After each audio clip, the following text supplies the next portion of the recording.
Hello friends, welcome to teaching Kishan YouTube channel. તો conductor special free મુસાફરી series તમારા સિલેબસની અંદર જે 30 માર્ક્સના ટેકનિકલ ટોપિક છે એમાંથી હવે બે જ ટોપિક બાકી છે।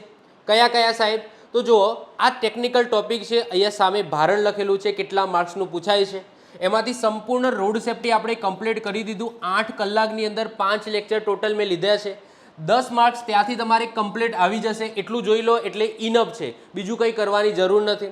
એના પછી નિગમને લગતી માહિતી આ પણ આપણે સંપૂર્ણ કમ્પ્લીટ કરી દીધું, જેમાંથી 6 થી 7 માર્ક્સનું પૂછાય છે, એ પણ સંપૂર્ણ કમ્પ્લીટ કરી દીધું। આઈ હોપ સો એ પણ લેક્ચર તમે જોઈ લીધા હશે। એના પછી કંડક્ટર અને એની ફરજો જે 2 થી 3 માર્ક્સના એની અંદરથી ક્વેશ્ચન પૂછાય છે, આ પણ આપણે સંપૂર્ણ કમ્પ્લીટ કરી દીધું। એના પછી છેલ્લે આપણે ટિકિટ અને લગેજ ભાડાના ગાણિતિક પ્રશ્નો જોઈ ગયા, જેમાંથી 3 થી લઈને 6 માર્ક્સના ક્વેશ્ચન પૂછાય છે, તો આ પણ આપણે સંપૂર્ણ કમ્પ્લીટ કરી દીધું। આઈ હોપ સો તમે રોડ સેફ્ટી, નિગમને લગતી માહિતી, કંડક્ટર અને એની ફરજો, ટિકિટ અને લગેજ ભાડાના ગાણિતિક પ્રશ્નો આ બધા જ ટોપિક જોઈ લીધા હશે। આપણી યુટ્યુબ ચેનલ ઉપર મૂકેલા છે, ફ્રીમાં મૂકેલા છે। ફરીથી કહું છું કે આ ફ્રી છે એટલે એવું નથી કે જેમ તેમ ચલાવ્યું છે, પ્રોપર વેમાં ચલાવેલું છે। તમારું સંપૂર્ણ સિલેબસ મેં કમ્પ્લીટ કરેલો છે, તમે જોઈ લો। તમે કોઈ પેડ કોર્સ લીધો હોય તો એની અંદર પણ તમે કમ્પેર કરી શકો છો, એનાથી ઘણું બધું વધારે મેં આની અંદર આપેલું છે। એટલે કે તમે આ વસ્તુ કરી લો, એના પછી તમારે કંઈ એક્સ્ટ્રા કરવાની જરૂર નથી। આ જેટલા પણ મેં વિડીયો મૂકેલા છે અને હવે આ જે બે ટોપિકના મૂકાશે, આ તમારો ફૂલ પેકેજ કમ્પ્લીટ સિલેબસ આપું છું। એટલે કે એવું નથી કે એની અંદર કંઈક રહી જશે, ના, સંપૂર્ણ A to Z કંઈ પણ રહી જશે નહીં, બધી જ વસ્તુ એની અંદર હું કવર કરાવી દઈશ। એના પછી જસ્ટ તમારે MCQની પ્રેક્ટિસ કરવાની છે, મોક ટેસ્ટની પ્રેક્ટિસ કરવાની છે, બાકી તમારો સિલેબસ બધું યુટ્યુબની અંદર ફ્રીમાં આવી જશે વિડીયો લેક્ચરના માધ્યમથી। ક્લિયર છે? તો આઈ હોપ સો તમે અગાઉના આ બધા લેક્ચર જોઈ લીધા હશે। હવે બે ટોપિક તમારા બાકી છે, એક છે મોટર વ્હીકલ એક્ટ અને બીજો છે પ્રાથમિક સારવાર। તો હવે આપણે આ ટોપિકની શરૂઆત કરીએ છીએ।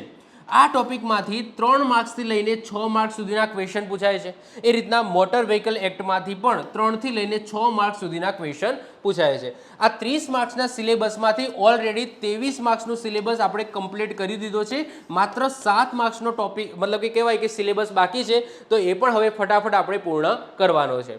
તો હવે આપણે શરૂઆત કરીએ છીએ આ ટોપિકની પ્રાથમિક સારવારની। તો પ્રાથમિક સારવાર, સૌથી પહેલાં તો આને સમજો, આ ટોપિક શું કહેવા માંગે છે। પ્રાથમિક સારવાર, જેને ઇંગ્લિશમાં આપણે ફર્સ્ટ એડ કહીએ છીએ।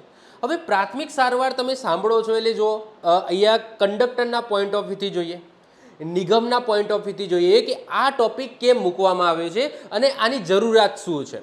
તો જુઓ, તમે કંડક્ટરની એક્ઝામ તમારે આપવાની છે, તો તમે જ્યારે ફોર્મ ભરતા હતા ત્યારે બે વસ્તુ હતું, એક તો લાયસન્સ કઢાવવાનું, કંડક્ટરનું લાયસન્સ, અને બે સાથે સાથે તમને કીધું હતું કે પ્રાથમિક સારવારનું સર્ટિફિકેટ એટલે કે ફર્સ્ટ એડ સર્ટિફિકેટ પણ કઢાવવાનું। એટલે કે નિગમ એવું ઈચ્છે છે કે મારા જે કંડક્ટરો છે એમને પ્રાથમિક સારવારની જાણકારી હોય, એ બેઝિક એને જાણકારી હોય કે કાલ ઉઠીને કોઈ અકસ્માત થાય છે, મુસાફરી દરમિયાન કોઈ મુસાફરને કોઈ પ્રોબ્લેમ આવી જાય છે, તો એટલીસ્ટ 108 આવે ત્યાં સુધી એની પ્રાથમિક સારવાર થઈ શકે। હવે અહીંયા પ્રાથમિક સારવાર એટલા માટે આ ટોપિક મૂકેલો છે કે તમારે ડૉક્ટર લેવલનું નથી ભણવાનું। હજુ ઘણા બધા તમે જો કોઈ પુસ્તક તમે તમારી જોડે લીધી હોય તો એમાં કદાચ બહુ હાઈ લેવલનું અંદર કહું જીવ વિજ્ઞાન પણ અંદર ઘાલી દીધું હશે પ્રાથમિક સારવારની અંદર, તો જો ત્યાં સુધી તમારે નથી જવાનું। બીજી વસ્તુ કે પ્રાથમિક સારવારની અંદર હું જે પણ લેક્ચર લઈશ, 2 લેક્ચર, 3 લેક્ચર, 4 લેક્ચર કે 5 લેક્ચર, મેક્સિમમ કદાચ 4 લેક્ચર જેવું થશે અને સળંગ આવશે, તો અહીંયા જેટલા આ લેક્ચરની અંદર હું જેટલું કરાવું બસ એટલું જ કરવાનું। ફરીથી કહું છું, આજે હું વચ્ચે 2-3 દિવસની ગેપ રાખું છું ને કોઈ નવો ટોપિક શરૂઆત કરીએ એ પહેલાં, તો એ ટોપિક કેમ હું ગેપ રાખું છું? કારણ કે હવે જે નેક્સ્ટ ટોપિક ચલાવવાનું છે એનું હું સંપૂર્ણ એનાલિસિસ કરું છું કે આમાંથી શું આવી શકે, શું પૂછાયેલું છે અને શું આવવાની શક્યતા છે। તો આનું આખું એનાલિસિસ કરવામાં જ મારો ટાઈમ જાય છે। એના પછી એ ટોપિક છે, એ ટોપિકને પ્રોપરલી મારે ગોઠવવામાં ટાઈમ જાય છે કે હું પહેલાં શું ચલાવું, એના પછી શું ચલાવું અને કઈ રીતના આ ટોપિકને હું ચલાવું જેથી બધા વિદ્યાર્થીઓ એને સારી રીતના સમજી શકે। તો આજે વચ્ચે 2-3 દિવસની ગેપ પડે છે એ એના માટે જ પડે છે કે ભાઈ હું એ રીતના આ જે ટોપિક છે એને ચલાવું, એ રીતના એનું આયોજન કરું, એ રીતના એ પદ્ધતિથી આ બધી વસ્તુ લઈને આવું અને કંઈ છૂટી ના જાય મારાથી, એટલા માટે હું બધું PPTની અંદર લખીને આવું છું। બોર્ડ વર્ક કરવું હોય તો એ પણ હું કરી શકું છું કે ભાઈ મારે આજે જે ચલાવવાનું છે એ હું સમજીને વિચારીને ગોખીને આવું અને અહીંયા બોર્ડ વર્ક કરું। પરંતુ બોર્ડ વર્ક કરવામાં કદાચ મારાથી, હું માણસ છું, મારાથી કંઈક વસ્તુ છૂટી ગઈ તો અને એ જ વસ્તુ જો એક્ઝામની અંદર પૂછાય તો, એટલા માટે મારો પહેલો જ ગોલ એ હોય છે કે કંઈ પણ વસ્તુ છૂટી ના જવી જોઈએ. એટલા માટે મારો પ્રાથમિક ગોલ અનુસાર હું આખી પીપીટી તૈયાર કરીને જાઉં છું કે આ બધી વસ્તુ હું કવર કરી શકું, મારાથી કોઈ પણ વસ્તુ, નાનામાં નાની વસ્તુ પણ છૂટી ના જાય. ઓકે, હવે પ્રાથમિક સારવાર એટલે નિગમનો ઉદ્દેશ્ય એ છે કે કંડક્ટરને એટલી બેઝિક માહિતી, એટલી પ્રાથમિક સારવાર, ફર્સ્ટ એડની માહિતી મળે કે કાલ ઉઠીને કંઈ પણ અનહોની થાય છે. હવે અનહોનીની અંદર શું આવી શકે સમજાવું. જો એક તો પહેલાં તો એક્સિડન્ટ થાય. સમજી લો કે એસટી બસ છે, એનું એક્સિડન્ટ થયું અને એ એક્સિડન્ટ થયું અને માની લો કે ડ્રાઈવર છે, આ ડ્રાઈવરને બહુ વાગ્યું, લોહી નીકળે છે. અથવા તો જે મુસાફરો છે, આ મુસાફરોને કંઈક વાગ્યું છે, એમને લોહી નીકળે છે અથવા બેભાન થઈ ગયા છે. અથવા તો સામે એસટી બસ જે વ્હીકલને ટકરાઈ છે, તો એ વ્હીકલના કોઈ સમજી લો બાઇકને ટકરાઈ હોય અથવા તો ગાડીને ટકરાઈ હોય, તો એ સમયે જે સામેવાળો વ્યક્તિ છે જેને ટકરાય છે એને કંઈક હાલત એની ગંભીર થઈ ગઈ હોય, તો જ્યાં સુધી એમ્બ્યુલન્સ આવે ત્યાં સુધી એક પ્રાથમિક સારવાર કંડક્ટર એ વ્યક્તિને આપી શકે. તો ઉદ્દેશ્ય એ જ છે અને એટલા જ માટે તમારા મતલબ કે તમે નોટિફિકેશનની અંદર પણ તમે જોશો કે તમારે ફર્સ્ટ એડ સર્ટિફિકેટ કઢાવવાનું છે, એનું પ્રાથમિક જ્ઞાન તમારે હોવું જોઈએ. બીજી વસ્તુ કે અત્યારે હું જે વિડીયો લઈશ, આ પ્રાથમિક સારવારના કદાચ 2 વિડીયો આવે કે 3 વિડીયો આવે, જે પણ વિડીયો આવશે, તો આ છે ને, મને તો એવી ઈચ્છા છે કે સાહેબ તમે જ નહીં, આખા ગુજરાત નહીં, આખા ભારતના બધા લોકો જોવે. કારણ કે આ વસ્તુ જાણવી જરૂરી છે. કાલ ઉઠીને તમારા ઘરની અંદર પણ કોઈ એવી પરિસ્થિતિ આવી, ભગવાન ના કરીને એવી કોઈ પરિસ્થિતિ આવી, તો કોઈ એવી ગંભીર પરિસ્થિતિની અંદર જો તમે પ્રાથમિક સારવારનું બેઝિક જ્ઞાન હોય તો તમે ટેમ્પરરી એની સારવાર કરી શકો. હું તમને ઉદાહરણ આપું. માની લો કે જસ્ટ હું માની લઉં છું કે એક ફેમિલી છે. આ ફેમિલીની અંદર કોઈ એક વ્યક્તિ કંડક્ટરની તૈયારી કરે છે અને આ પ્રાથમિક સારવારનો વિડીયો એને જોયા, 3-4 વિડીયો જોયા, એને બેઝિક નોલેજ આવી ગયું કે ભાઈ પ્રાથમિક સારવાર શું કહેવામાં આવે. માની લો કે ભગવાન ના કરીને કાલ ઉઠીને એના ફાધરને કે એના મધરને સમજી લો હાર્ટ એટેક આવ્યો છે, અથવા તો સમજી લો કોઈ બેભાન થઈ ગયા, એવી કોઈ પરિસ્થિતિ આવી, અથવા તો માની લો કે કોઈ આકસ્મિક પરિસ્થિતિ આવી, સમજી લો કે ભૂકંપ આવે અને ભૂકંપની અંદર ઘર પડી ગયું, એને વાગ્યું, એમનો હાથ કપાઈ ગયો, અથવા તો લોહી નીકળે છે. તો આવી પરિસ્થિતિમાં જો કોઈ વ્યક્તિને પ્રાથમિક સારવારનું જ્ઞાન હશે તો પેલા ઘરગથ્થુ ઉપાયો છે ને એ મૂકીને જે પરમેનન્ટ, જે કહેવાય છે પ્રૂવન જે ઉપાયો હોય એ કરી શકશે. જેમ કે લોહી નીકળે છે તો લોહી નીકળે તો કઈ જગ્યાએથી લોહી નીકળે છે એના આધાર ઉપર કઈ જગ્યાએ પાટો બાંધવો, કઈ રીતના પાટો બાંધવો, એના શું નિયમો છે. માની લો કે કોઈને ચક્કર આવે છે, બેભાન થઈ જાય છે, તો બેભાન થઈ જાય તો એ વ્યક્તિનું પ્રાથમિક મતલબ કે શું ચકાસવું, પહેલાં તો શ્વસન ચકાસવું, પછી ધબકારા ચકાસવા, પછી એને ચક્કર આવ્યા છે તો પછી એને કઈ રીતના ઊંઘાડવો, સીધો ઊંઘાડવો, એક બાજુ સાઈડમાં ઊંઘાડવો, ઊંધો ઊંઘાડવો, કઈ રીતના ઊંઘાડવો, એ જ્ઞાન હોય. કેમ આ બધી વસ્તુ હું શું કરવા કહું છું, ધ્યાનથી સમજો. આ વિડીયો છે, આ વિડીયોનો પર્પસ એ જ છે. અમુક લોકો શું કરે છે કે ભાઈ પ્રાથમિક સારવાર છે ટોપિક, ચોપડી પકડશે, ચોપડીની અંદર જે પણ હશે બધું ઘસી મારશે. પણ એનો ઉદ્દેશ્ય તમારે જોવાનો છે કે એનો એકચ્યુઅલી ઉદ્દેશ્ય શું છે અને નિગમ છે એ આ ટોપિકને કેમ મૂક્યો છે એ પહેલાં તમારે સમજવાનું છે. તો સૌથી પહેલાં આપણે પ્રાથમિક સારવાર છે, એ પ્રાથમિક સારવારમાંથી શું પૂછાય છે એ પહેલાં જોઈશું. તો આપણે થોડું ટાઈમલાઈન જોઈએ કે પ્રાથમિક સારવારમાંથી અત્યાર સુધી કેટલા પ્રકારના એટલે કે કેટલા માર્ક્સના ક્વેશ્ચનો પૂછાયા છે. તો 2017ની અંદર સવાર સાંજ છે એનું પેપર લેવાયું હતું. તો સવાર અને સાંજ આ બંનેની અંદર 1-1 માર્ક્સનો ક્વેશ્ચન એની અંદર પૂછાયો હતો. એના પછી સાલ વધતી ગઈ, 2018ની અંદર પરીક્ષા આવી, તો 2018ની અંદર પણ 1 જ માર્ક્સનો ક્વેશ્ચન આ પ્રાથમિક સારવારમાંથી પૂછાયો હતો. એના પછી 2021 એટલે કે અહીંયા કોરોનાનો સમયગાળો આવે, સમજો છો કોરોનાનો સમયગાળો આવે. એના પછી 2021ની અંદર જે કંડક્ટરની એક્ઝામ લેવાઈ તો એની અંદર પ્રાથમિક સારવારના 3 ક્વેશ્ચનો પૂછાયા. અને એના પછી જે છેલ્લે પેપર લેવાયું 2024ની અંદર તો 2024માં 6 માર્ક્સના ક્વેશ્ચનો પૂછાયા. તો તમે જુઓ કે વેટેજ એકદમ કઈ રીતના વધેલું છે. ઓકે, પહેલાં 1-1 માર્ક્સના જ ક્વેશ્ચન પૂછાતા હતા, પણ પછી જે વચ્ચે કોરોના આવી ગયો 2019-20ની અંદર તો એના પછી આનું વેટેજ ઓટોમેટિક વધી ગયું છે. કારણ કે તમને ખબર છે કે હાર્ટ એટેક છે એ વધારે આવે છે, સ્ટ્રોક કોઈ બાળક હોય એ જીમ કરતાં કરતાં જ ઓકે હાર્ટ એટેક આવે અને ત્યાં ને ત્યાં ઢલ થઈ જાય, ત્યાં ને ત્યાં મૃત્યુ પામે છે. તો આ બધી વસ્તુ જોવા મળી, એના માધ્યમથી તમે કહી શકો કે એનું વેટેજ પણ ધીમે ધીમે વધ્યું છે. તો આપણે માનીને ચાલીએ કે હવે જે એક્ઝામ આવશે 2026ની અંદર તો પ્રાથમિક સારવારમાંથી 3 માર્ક્સથી લઈને 6 માર્ક્સ સુધીના ક્વેશ્ચન બની શકે, કદાચ 6ના 7 પણ થઈ શકે. 6 ના 7 પણ થઈ શકે. તો આ topic very very very very very important છે, એટલું તમે માઇન્ડની અંદર રાખજો. હવે આપણે સિમ્પલ એનાલિસિસ કરીશું. એ પહેલાં હું તમને કહી દઉં કે અહીંયા હું જે પણ ભણાવું છું, જે પણ પીપીટીમાં હું ભણાવું છું, એની ઈ બુક ઓલરેડી લોન્ચ કરી દેવામાં આવી છે. આપણા એપ્લિકેશનની અંદર તમને મળી જશે. સાથે સાથે હું જે રીતના લેક્ચર લઉં છું એ રીતના લેક્ચર વાઇઝ એની અંદર વન લાઇનર ક્વેશ્ચનો અને એમસીક્યુ મૂકેલા છે. સાથે સાથે તમે સ્વમૂલ્યાંકન કરી શકો એ માટે ટેસ્ટનું આયોજન પણ અત્યારથી જ કરી દેવામાં આવ્યું છે. સાથે સાથે બોનસની અંદર જે નોન ટેકનિકલ સબ્જેક્ટ છે, કમ્પ્યુટર, ગુજરાતનો ઇતિહાસ, ભૂગોળ, એના વન લાઇનર, એમસીક્યુ અને ટેસ્ટ પણ આની અંદર મેં મૂકેલા છે. આ બધી વસ્તુ અત્યારે હાલ લે છો, જો આપણે આ ટોપિકો પૂરા થાય ત્યાં સુધી લો છો, તો જે ફાઇનાન્શિયલ વીકર સ્ટુડન્ટ છે એના માટે 149 છે, અને જો સારી પરિસ્થિતિ હોય તો તમે 199 પે કરીને પણ તમે મને સપોર્ટ કરી શકો છો. બાકી આ વિડીયો તો છે જ, ફ્રીમાં આવશે. અને જો તમે સ્વયં નોટ બનાવતા હોય, સ્વ નોટ બનાવતા હોય તો આ બધી વસ્તુ ના લો તો પણ ચાલશે. ક્લિયર છે? ચલો વધીએ છીએ, હવે વાત કરીએ. હવે જુઓ, અત્યાર સુધી મેં વાત કરી એમ કે ભાઈ 2024ની અંદર 6 ક્વેશ્ચનો પૂછાયા, 2018ની અંદર 3 ક્વેશ્ચનો પૂછાયા. તો કેવા ક્વેશ્ચનો પૂછાયા અત્યારે સોલ્વ નથી કરવાના. ઓકે, આ હું પીવાયક્યુ પહેલાં બતાવું છું, જેથી તમને આ ટોપિકનો અંદાજો આવે કે આ ટોપિકમાંથી કયા પ્રકારના ક્વેશ્ચનો પૂછાય છે. જસ્ટ એનાલિસિસ કરો, સોલ્વ કોઈને કરવાના નથી. ઓકે, જસ્ટ સોલ્વ ના કરશો, જસ્ટ એનાલિસિસ કરો કે આની અંદરથી કેવા ક્વેશ્ચનો પૂછાય છે. એના પછી આપણે ટોપિકની શરૂઆત કરીએ. તો પહેલો જ ક્વેશ્ચન તમે જુઓ કે પુખ્ત વયના તંદુરસ્ત વ્યક્તિ માટે સામાન્ય રીતે રક્ત દબાણ એટલે કે બ્લડ પ્રેશર, બીપી, જે આપણે ટૂંકમાં બીપી કહીએ છીએ, બ્લડ પ્રેશર કહીએ છીએ, એ કેટલું હોવું જોઈએ? 120/80, 145/90, 160/110 કે 180/110. તો આ એક ફેક્ચ્યુઅલ તમે કહી શકો કે આ ફેક્ચ્યુઅલ ડેટા છે. ઓકે, તો આ ટાઈપનો ક્વેશ્ચન એક પૂછાયેલો છે. એના પછી કેવા પૂછાય છે?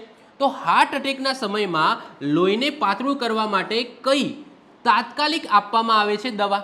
કઈ તાત્કાલિક દવા આપવામાં આવે છે? એસ્પિરિન છે, ઇબુપ્રોફેન છે, પેરાસિટામોલ છે કે સેટ્રીઝિન છે? તો આ એક અલગ અલગ છે. અને બીજી વસ્તુ કે આ કોઈ મેડિકલ એવી કોઈ હાઈફાઈ દવા નથી, આ એક નોર્મલ દવા છે જે બધાને ખબર જ છે. જ્યારે હાર્ટ એટેકને બધું વધ્યું છે તો આનું નામ પણ પ્રચલિત થયું હતું, એટલે કે બધાની નોર્મલ, જે રીતના આપણે કહીએ છીએ ને ડોલો ગોરી, તમને બધાને ખબર હશે કે ભાઈ માથું દુખે અથવા તો હાથ પગ દુખે તો આપણે ડોલો ગરી લઈએ છીએ.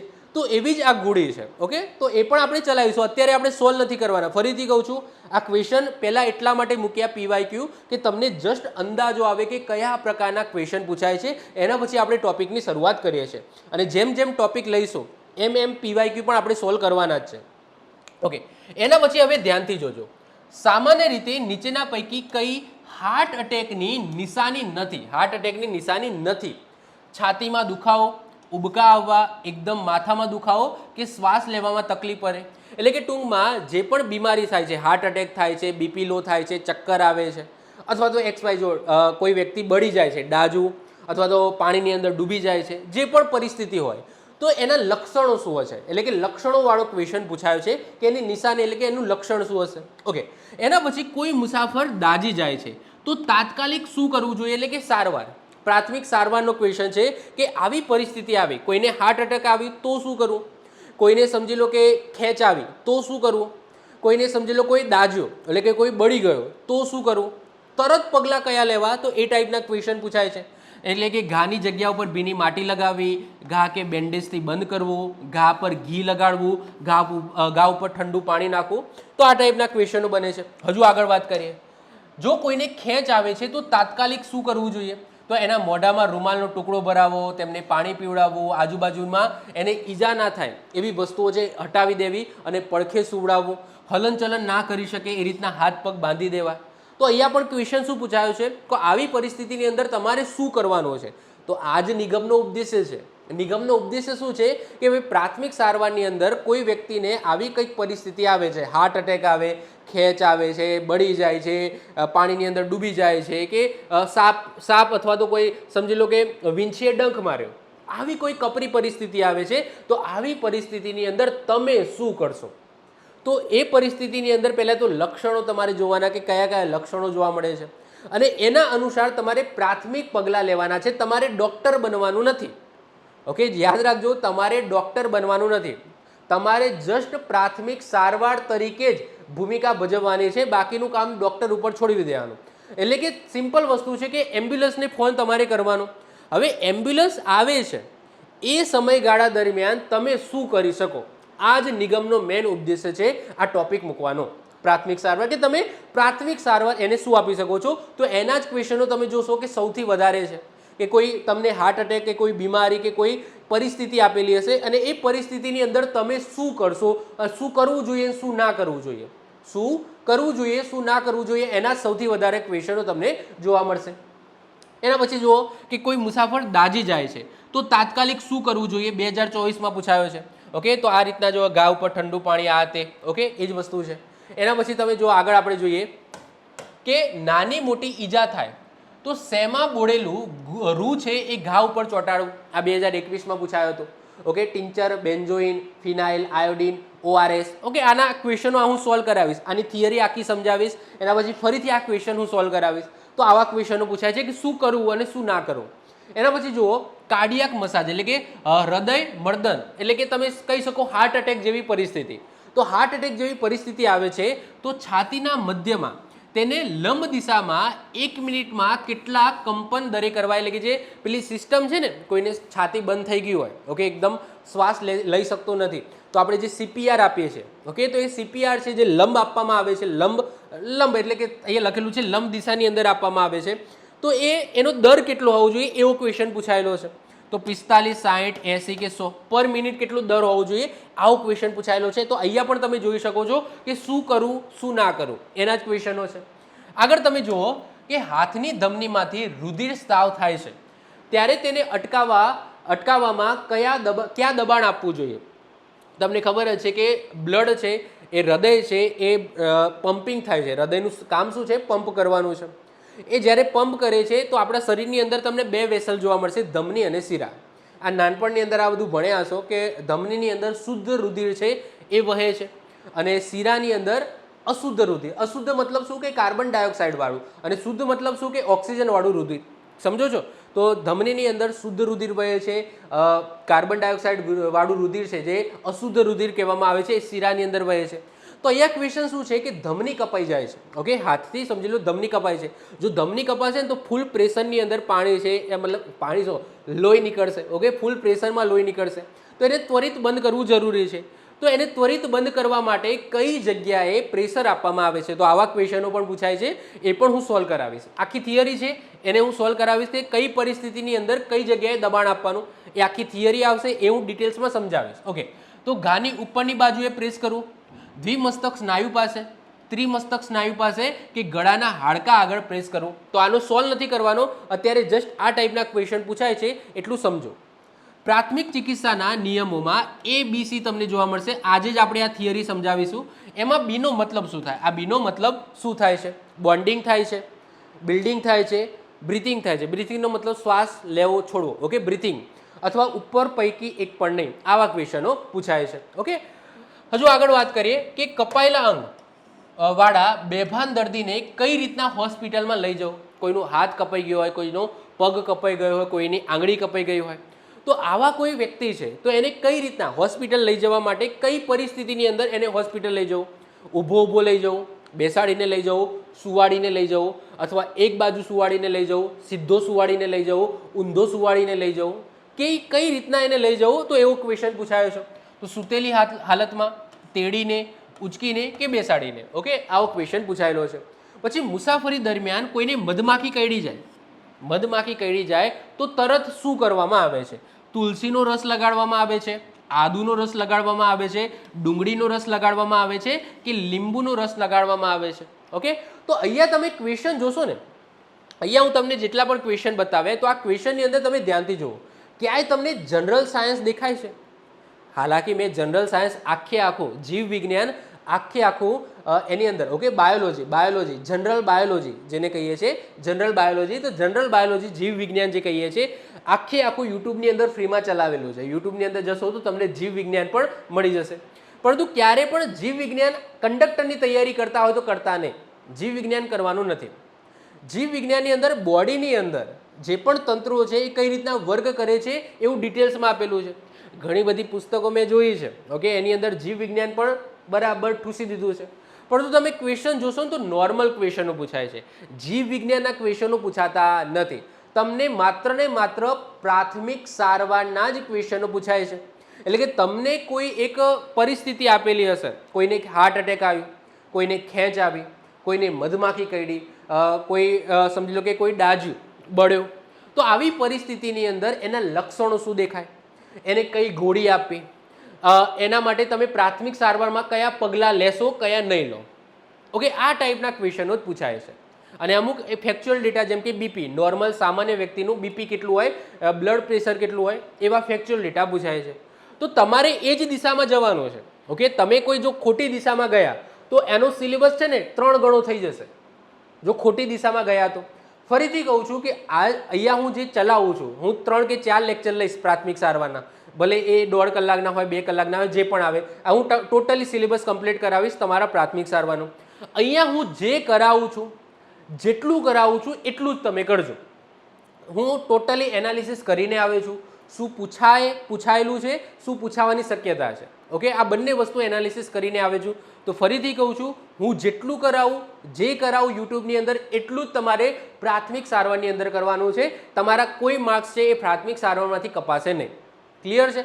ચલો, તો સૌથી પહેલાં આપણે શરૂઆત કરીએ છીએ. તો સૌથી પહેલાં જ વાત થાય કે પ્રાથમિક સારવારનો મતલબ શું થાય. પ્રાથમિક સારવાર એટલે શું? સિમ્પલ. તો સિમ્પલ વસ્તુ છે કે કોઈ પણ આકસ્મિક પરિસ્થિતિ, હવે આકસ્મિક પરિસ્થિતિ એટલે એક્સિડન્ટ નહીં ગણવાનું. માની લો કે તમારી બસ જઈ રહી છે, તમે એઝ એ કંડક્ટર તરીકે છો, હવે તમારી બસની અંદર અચાનક કોઈ બેભાન થઈ ગયું, તો આ પણ એક આકસ્મિક પરિસ્થિતિ જ કહેવાય. તો એ બેભાન થઈ ગયું તો તમે શું કરશો? એવું જરૂરી નથી કે એક્સિડન્ટ થાય અને કોઈને વાગે, કોઈને લોહી નીકળે તો જ આ પ્રાથમિક સારવાર કામમાં આવે. ના, એવું નથી. સમજી લો કે કોઈ બેભાન થઈ ગયું, અથવા તો તમારી બસની અંદર કોઈ મુસાફરને અચાનક હાર્ટ એટેક આવી ગયો, અથવા તો સમજી લો કે તમારી બસની અંદર વિંછી હતો, તમને ખબર નહીં, વિંછી હતો એ તમને કરડી ગયો, અથવા સાપ હતો એ કરડી ગયો, અથવા તો મધમાખી હતી એ કરડી ગઈ અચાનક કોઈને, તો તમે શું કરશો? તો આ બધી પરિસ્થિતિ જ કહેવાય. અને આ બધી પરિસ્થિતિની અંદર તમારે પ્રાથમિક સારવાર આપવી પડે. પણ તો ડિપેન્ડ છે. જેમ કે મધમાખી કરડે તો પછી 108ને ફોન કરાય નહીં, 108ને ફોન કરાય ના કરાય. મધમાખી કરડે છે તો અહીંયા દેખાય છે કે ભાઈ લીંબુનો રસ લગાડો. તમને આગળ આવશે કે ભાઈ મધમાખી કરડે છે તો એ જગ્યા ઉપર લીંબુનો રસ લગાડવામાં આવે છે, જેથી પીડા છે એ ઓછી થઈ જાય, જે સૂજન છે એ ઓછી થઈ જાય. તો એ વખતે એમ્બ્યુલન્સને ફોન કરવાનો આવે નહીં. પરંતુ કોઈ કપરી પરિસ્થિતિ આવે, જેમ કે સમજી લો એક્સિડન્ટ થયું, એ એક્સિડન્ટની અંદર કોઈનું લોહી વહે છે, અથવા તો કોઈનો અંગ કપાઈ ગયો, અથવા તો સમજી લો કોઈ બેભાન થઈ ગયું, પરિસ્થિતિની અંદર વાગ્યું પણ છે, બેભાન થઈ ગયું, તો આવી પરિસ્થિતિની અંદર તમારો મુખ્ય ઉદ્દેશ્ય શું હોવું જોઈએ? તો અહીંયા જોજો, પ્રાથમિક સારવારનો મુખ્ય ઉદ્દેશ્ય શું હોવું જોઈએ? તો સૌથી પહેલાં તમારે 108 કે 112 ઉપર કોલ કરીને એમ્બ્યુલન્સ બોલાવવાની છે. તમે ડૉક્ટર નથી, તમે કંડક્ટર જ છો, તમે ખાલી પ્રાથમિક સારવારની તાલીમ મેળવેલી છે. ઓકે, તો તમે ડૉક્ટર નથી અને ડૉક્ટર બનવાનું પણ નહીં. તમારે શું કરવાનું? 108ને પહેલાં ફોન કરી દેવાનું. 108 ત્યાંથી નીકળે છે અને દર્દી છે તમારી પાસે છે, સારવારવાળો વ્યક્તિ જેને સારવાર આપવાની છે એ તમારી પાસે છે. તો એમ્બ્યુલન્સ એ સ્થળે, ઘટના સ્થળે આવે ત્યાં સુધી તમે શું કરી શકો જેનાથી એ વ્યક્તિનો જીવ બચી શકે? જેમ કે સમજી લો કે લોહી છે એ વહે છે, ઓકે, લોહી નીકળે છે, અંગ કપાઈ ગયો છે, તો એવું તો તમે શું કરી શકો કે એનું લોહી વહેતું બંધ થઈ જાય?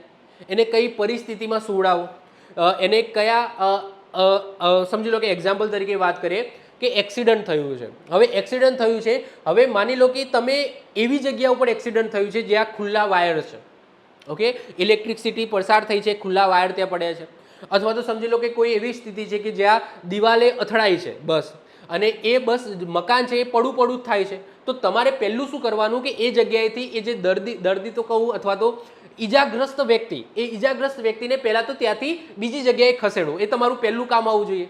સારવાર પછી થાય, પહેલાંથી જે જોખમમાં હજુ જોખમ આવી શકે છે, બીજું જોખમ આવી શકે છે, ત્યાંથી પહેલાં દૂર કરવો. કે ખુલ્લા વાયર પડ્યા હોય તો ત્યાંથી પહેલાં તો ફટાફટ બીજી જગ્યાએ લઈ જાઓ જ્યાં સમજી લો કે પરિસ્થિતિ સારી હોય, અથવા તો મકાન પડું થઈ રહ્યું છે, દિવાલ પડું થઈ રહી છે, તો એ જે સારવાર, જેને સારવાર આપવાની છે, પહેલાં તો એને સેફ જગ્યા ઉપર લઈ જાઓ, પછી સારવારની પ્રક્રિયા શરૂ થાય. ક્લિયર છે? તો 108ને ફોન કરવાનો. ઓકે, પહેલાં તો એ વ્યક્તિ છે એને સેફ જગ્યા ઉપર લઈ જાઓ, 108ને ફોન કરી દો. કારણ કે ડૉક્ટર નથી તમે, ઓકે, જે પણ કરશે એ ડૉક્ટર કરશે એનો ઈલાજ. તમારે જસ્ટ પ્રાથમિક સારવાર જ આપવાની છે. અને એના પછી 108ને ફોન કર્યા પછી જ્યાં સુધી 108 આવે છે ત્યાં સુધી તમારે શું કરવાની છે? પ્રાથમિક સારવાર કરવાની છે. માની લો કે કોઈનું હૃદય બંધ થઈ ગયું છે તો તમે CPR આપી શકો છો. CPR કઈ રીતના આપવો એ હું તમને આગળ કહીશ. કોઈને ડંખ વાગ્યો છે તો મેં તમને કીધું એમ કે લીંબુનો રસ લગાવી શકો છો. જો મધમાખી કરડે તો સમજી લો કે હડકાયું કૂતરું કરડે છે, અથવા તો જેને રેબીઝ છે, વાંદરો કહી દે છે, અથવા તો કૂતરું કરડે છે, અથવા તો સમજી લો કોઈ પણ ચામાચીડિયું કરડે છે, તો તમને ખબર જ છે કે એમના મોઢામાં, જે પ્રાણીઓ છે એમના મોઢામાં રેબીઝ વાયરસ હોય જે ઇન્સર્ટ થઈ શકે છે. તો શું કરવાનું તમારે કે સાબુથી એ ગાને પહેલાં તો એકદમ ચોખ્ખું કરવાનું.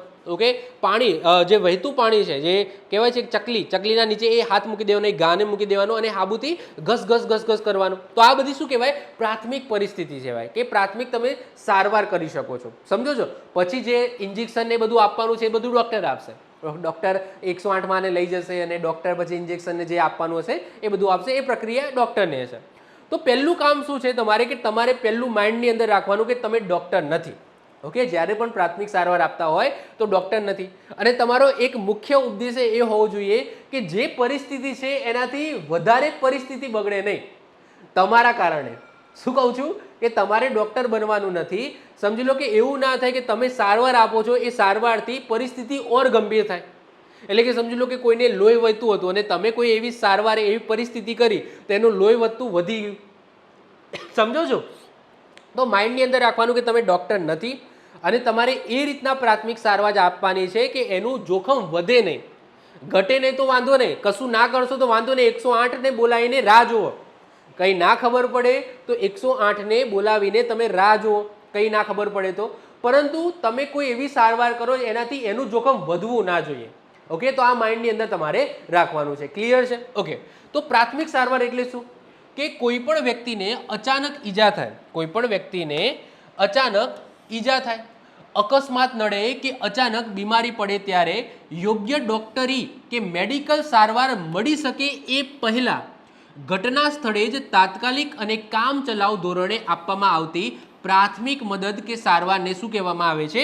પ્રાથમિક સારવાર કહેવામાં આવે છે, જેને ઇંગ્લિશમાં ફર્સ્ટ એડ કહેવામાં આવે છે. પ્રાથમિક સારવાર આપનાર વ્યક્તિને ફર્સ્ટ એડર કહેવામાં આવે છે. હવે એડ જે એક શબ્દ દેખાય છે ને, AID, આ AID નો મતલબ શું થાય? તો AID નો મતલબ જ થાય છે સારવાર. શું થાય? સારવાર થાય છે. ફર્સ્ટ એટલે પહેલું, AID, એડ નો મતલબ થાય સારવાર. શું થાય? ઇલાજ અથવા તો સારવાર. ઇલાજ પણ તમે કહી શકો, ઇલાજ. ક્લિયર? તો આ AID છે એનો મતલબ શું થાય? સારવાર અથવા તો ઇલાજ થાય છે. તો પ્રાથમિક સારવાર આપનાર જે વ્યક્તિ છે એને શું કહેવામાં આવે છે? ફર્સ્ટ એડર કહેવામાં આવે છે, જે ડૉક્ટર નથી, પરંતુ ડૉક્ટર આવે ત્યાં સુધી દર્દીનું જીવન બચાવનાર એક મહત્વપૂર્ણ કડી એટલે કે બ્રિજ છે. ક્લિયર છે? ચલો આગળ વાત કરીએ કે પ્રાથમિક સારવાર છે એ કોણ આપી શકે? તો કોણ આપી શકે? તમે આપી શકો તો અત્યારે તમે ના આપી શકો. તમારા જોડે અત્યારે હાલ પ્રાથમિક સારવારનું જ્ઞાન નથી, મારી જોડે પણ નથી. ઓકે, આ ભણાવી રહીશ ત્યાં સુધી તમારી જોડે થઈ જશે. તમે જો સર્ટિફિકેટ મેળવી દીધું છે પ્રાથમિક સારવારનું, તો એનો મતલબ કે તમે એલિજિબલ છો પ્રાથમિક સારવાર આપવા માટે. તો પ્રાથમિક સારવાર કોણ આપી શકે? તો યાદ રાખજો, ગમે તે વ્યક્તિ આપી શકે નહીં. જેને પ્રાથમિક સારવારની તાલીમ લીધી હોય અથવા તો જ્ઞાન હોય એ જ વ્યક્તિ પ્રાથમિક સારવાર આપી શકે. તો આ તમે 3 કે 4 વિડીયો તમે જોઈ લેશો, એના પછી તમારે જોડે પ્રાથમિક સારવારનું જ્ઞાન થઈ જશે. તમે તાલીમ નથી લીધી પરંતુ જ્ઞાન થઈ જશે. જો તમારા જોડે જ્ઞાન છે પ્રાથમિક સારવારનું તો તમે પ્રાથમિક સારવાર આપી શકો છો. તમને ખબર પડી જશે આ 3 વિડીયો પછી કે ભાઈ કૂતરું કરડે તો શું કરવાનું, મધમાખીનો ડંખથી શું કરવાનું, સાપ કરડે તો શું કરવાનું, વીંછી કરડે તો શું કરવાનું, અથવા તો કોઈ બેભાન થઈ જાય તો શું કરવાનું, CPR કઈ રીતના આપવાનું. આ બધી વસ્તુનું જ્ઞાન તમારી જોડે આવી જશે આ વિડીયો જોઈ લેશો પછી. તો એના પછી રાહ ચાલતા કોઈ અકસ્માત થાય છે, આકસ્મિક પરિસ્થિતિની અંદર કોઈ વ્યક્તિ હોય છે, તો તમે આ જ્ઞાનનો યુઝ કરીને તમે એને બચાવી શકો છો ડૉક્ટર આવે ત્યાં સુધી. ઓકે, એક બ્રિજનું કામ તમે કરી શકો છો. ક્લિયર છે? તો કોણ આપી શકે છે? તો જેની પાસે યોગ્ય જ્ઞાન હોય અને તાલીમ મેળવી હોય એવા દરેક વ્યક્તિ પ્રાથમિક સારવાર છે એ આપી શકે છે. જો મર્યાદાની અંદર લખેલું છે કે પ્રાથમિક સારવાર વ્યક્તિ છે એ ક્યારેય ડૉક્ટરનું સ્થાન લઈ શકે નહીં. એના માટે તમારે MBBS ને MD ને બધું કરવું પડે. સમજો છો? એનું ભણતર પૂરું કરવું પડે. આ તો જસ્ટ બેઝિક વસ્તુ છે. ક્યારે પણ ડૉક્ટર બનવાનું ટ્રાય કરવું નહીં. એનો ઈલાજ ડૉક્ટર જ કરશે. તમારે જસ્ટ એને કહેવાય છે સહાનુભૂતિ આપવાની છે, અથવા તો બ્લીડિંગ થાય છે તો એને રોકવાનો ટ્રાય કરવાનો છે. તો એ બધું કામ નાના મોટા કામ તમારે કરવાના છે, બાકી એનો ઈલાજ તો ડૉક્ટર જ કરશે. તો પહેલું યાદ રાખજો, તમારી મર્યાદા શું છે, ક્યારે પણ તમારે ડૉક્ટર બનવાનું નથી, એનો ઈલાજ તો ડૉક્ટર જ કરશે. ઓકે, તો ડૉક્ટર સુધી પહોંચતા સુધીમાં દર્દીની સ્થિતિ સ્થિર રાખવાનું તમારે કામ કરવાનું છે. ઓકે, વધારે બગડે નહીં, જે પરિસ્થિતિમાં છે એનાથી વધારે પરિસ્થિતિ બગડે નહીં, બસ એટલું ધ્યાન રાખવાનું છે કે બ્લીડિંગ થાય છે તો બ્લીડિંગ રોકી દો. કોઈને બેભાન આવે છે, બેભાન થઈ ગયું છે, ઓકે, સમજી લો શ્વાસ મતલબ કે લઈ શકતો નથી તો CPR આપો, અથવા તો સમજી લો કોઈ ચક્કર ખાવીને ભૂઈ પડી ગયો છે, બેભાન થઈ ગયો છે, તો બેભાન થઈ ગયું છે તો એમના જે મસલ છે ને લબડી પડે, મસલ્સ લબડી પડે. તો આવી પરિસ્થિતિમાં શું થાય, જે જીભ છે ને એ જીભ પાછી જતી રહે, પાછી ધકેલાઈ જાય. જો કોઈને આ રીતના સુવડાવી હોય ને અને એને ચક્કર આવ્યા હોય અને આ રીતના સુવડાવો તો એની જીભ છે એ આખું શરીરના જે મસલો છે લબડી પડે, તો જીભ પણ લબડી પડશે અને જીભ ક્યાં જતી રહેશે, મોઢાની અંદર જતી રહે. મોઢાની અંદર એટલે કે છેક ઊંડે જતી રહેશે અને જે શ્વસન નળી છે ને એને બ્લોક કરી દેશે. તો આવું ના થાય એટલા માટે તમે એને પડખે સુવડાવી દો. પડખે સુવડાવશો ને તો જીભ છે નીચે જતી રહેશે અને શ્વસન લઈ શકશે, એટલે કે શ્વાસોશ્વાસ કરી શકશે. સમજો છો? તો આ બેઝિક વસ્તુ છે કે સમજી લો કે કોઈ બેભાન થઈ ગયો છે તો તરત જ શું કરો, તમે એને પડખે સુવડાવી દો. પડખે સુવડાવો તો એટલીસ્ટ એના જે મસલો જે કહેવાય છે કે લબડી પડ્યા છે એનાથી એ જે જીભ છે એનાથી શ્વાસ નળી છે બંધ નહીં થઈ જાય. ઓકે, એ શ્વસન કરી શકશે. સમજો છો? તો આ બધી પ્રાથમિક સારવારની અંદર આ બધા ઉપદેશો આવશે. ધીમે ધીમે જેમ જેમ ચલાવીશ એ રીતના હું બધી વસ્તુનું જ્ઞાન તમને આપીશ. ઓકે, હવે આગળ વાત કરીએ છીએ કે પ્રાથમિક સારવારનો ઇતિહાસ, એટલે કે સૌથી પહેલો વિચાર આવો કોને આવ્યો કે ભાઈ આ રીતના પ્રાથમિક સારવાર છે એનું નોલેજ બધાને હોવું જોઈએ.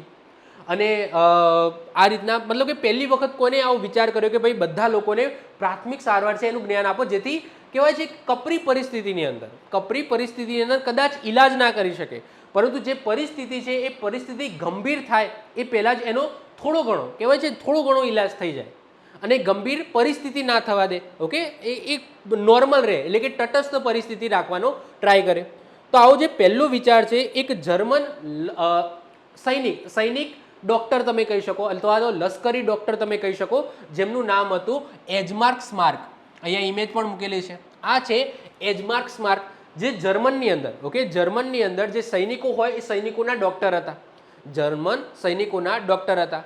તો એમને શું કર્યું કે જે યુદ્ધ લડવા માટે જે સૈનિકો જાય છે, જર્મન સૈનિકો જાય છે, તો બધા જ સૈનિકોને પ્રાથમિક સારવાર માટેનું જ્ઞાન આપ્યું એમને કે તમારે યુદ્ધની અંદર તમારે જવાનું છે. હવે યુદ્ધની અંદર તો ડૉક્ટર તો કોઈ આવશે નહીં, ઓકે, હું તો સાથે આવીશ નહીં, અને કદાચ હું સાથે આવીશ તો ઘણા બધા લોકો એ વખતે મરી જશે, તો બધાને કઈ રીતના હું પહોંચી વળીશ. સમજો છો? તો આમને શું કર્યું કે જેટલા પણ જર્મન સૈનિકો છે એમને પ્રાથમિક સારવારનું જ્ઞાન આપ્યું કે કાલ ઉઠીને સમજી લો તમે યુદ્ધની અંદર જાઓ છો અને યુદ્ધની અંદર જાઓ છો અને કોઈ એવી પરિસ્થિતિ આવે છે, કારણ કે ગોળી વાગી શકે છે, લોહી વહી શકે છે, કોઈ બેભાન થઈ શકે છે, ઓકે, કંઈ પણ XYZ કંઈ પણ પરિસ્થિતિ આવે છે તો બીજો સૈનિક છે એને એઝ અ પ્રાથમિક સારવાર આપી શકે. તો એનું જ્ઞાન કોને આપ્યું હતું? એજમાર્ક સ્માર્કે કોને આપ્યું હતું? જર્મન સૈનિકોને આપ્યું હતું. તો કહેવાય કે આ વિચાર સૌથી પહેલાં કોને આવ્યો હતો? તો એજમાર્ક સ્માર્કને આવ્યો હતો અને એમને એપ્લાય પણ કર્યો હતો એમના લેવલ ઉપર. એમને શું કર્યું હતું? બધા જ જર્મન સૈનિકો છે એમને કીટ આપી હતી. એક કીટ આપી હતી ત્રિકોણીય, એની અંદર ત્રિકોણીય પાટા હતા. આજે પણ તમને સમજી લો કે હાથે વાગે છે, માની લો કે અહીંયા કાપો પડે છે અને લોહી વહે છે, તમારી પાસે પાટાપટ્ટી નથી પણ તમારી પાસે હાથ રૂમાલ તો છે ને, તો એ હાથ રૂમાલને તમે શું કરશો? આ રીતના ત્રિકોણ વાળશો. ઓકે, આ રીતના શું કરશો કે ત્રિકોણ આકાર આ રીતના વાળશો અને તમે બાંધી દેશો.